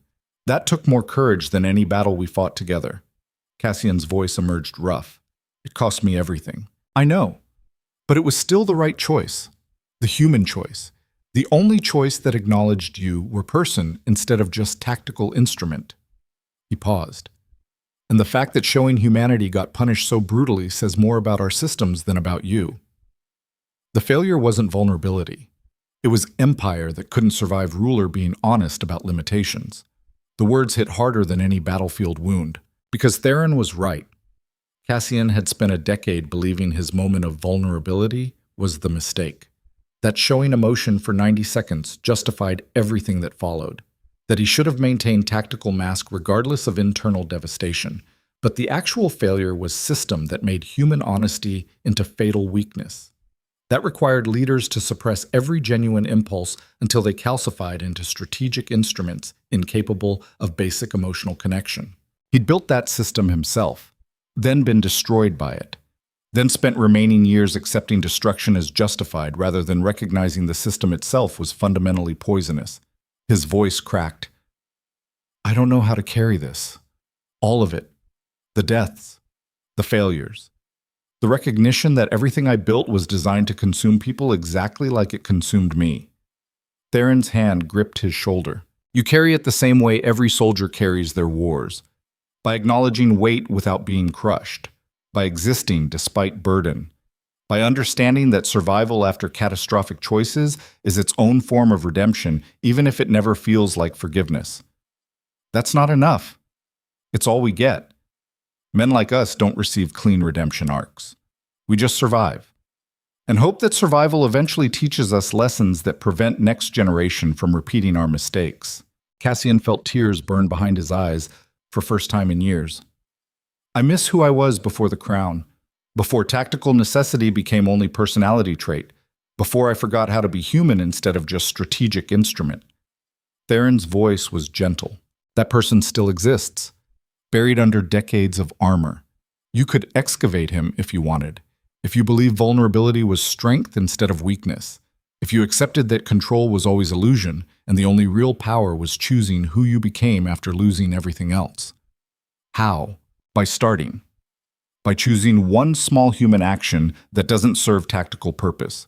By existing for a single moment without calculating strategic advantage. By remembering that life continues after empires collapse and survival is legitimate choice even when it feels like defeat. The old commander released his shoulder. I won't see you again. So I'll say this once. You weren't perfect, ruler.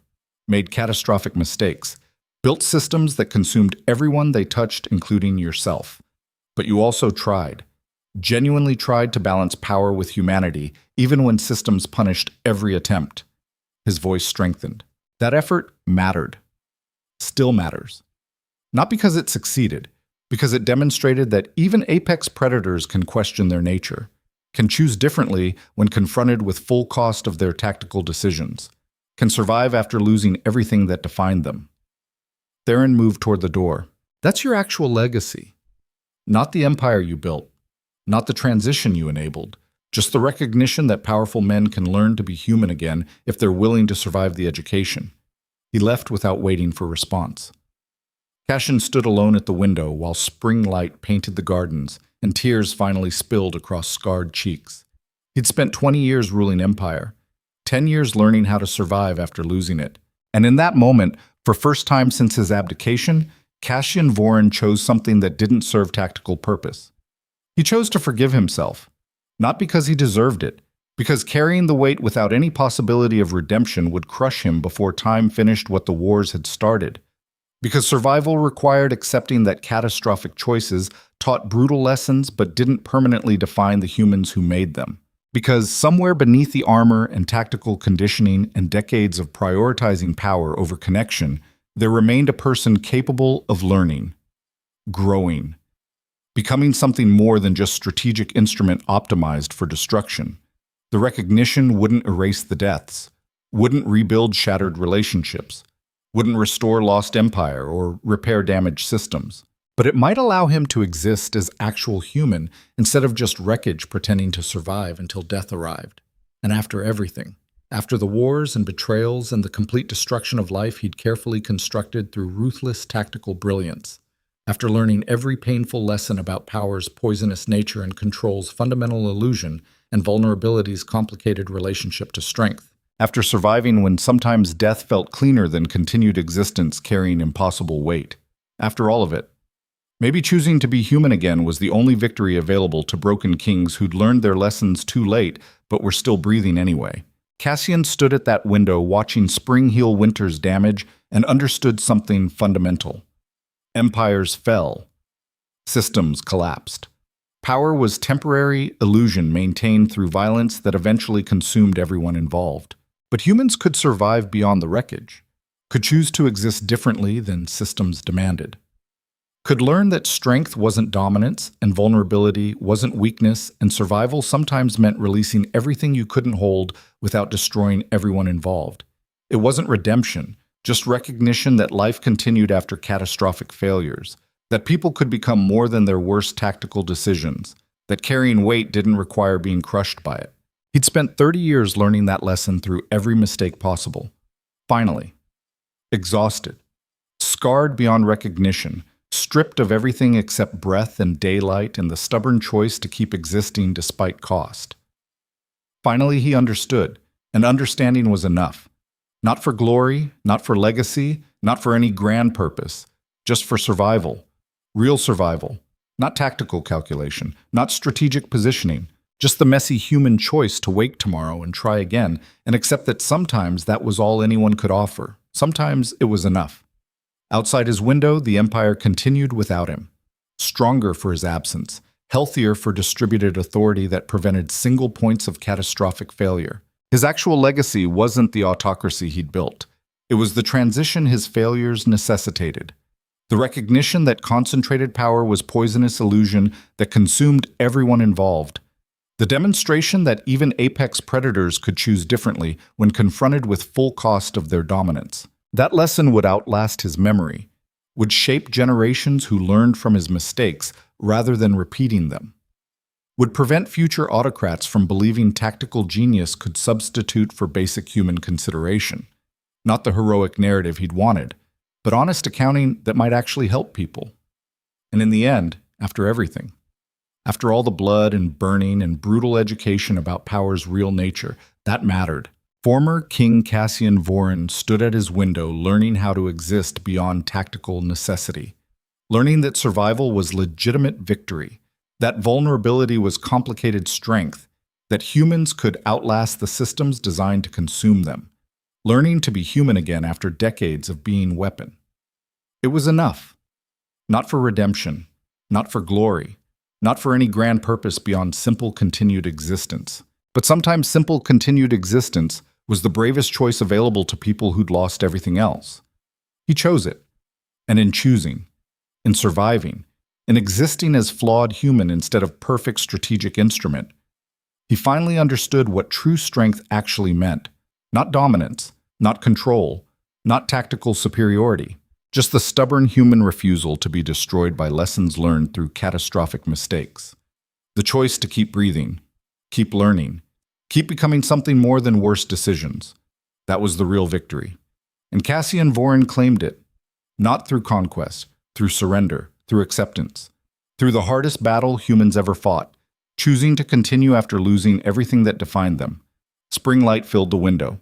Life continued, and the former king learned to live within it, carrying his scars, honoring his dead, existing beyond the tactical necessity that had consumed his reign, just surviving, which was enough, which was everything, which was the only real triumph available to broken kings who'd finally learned to fall.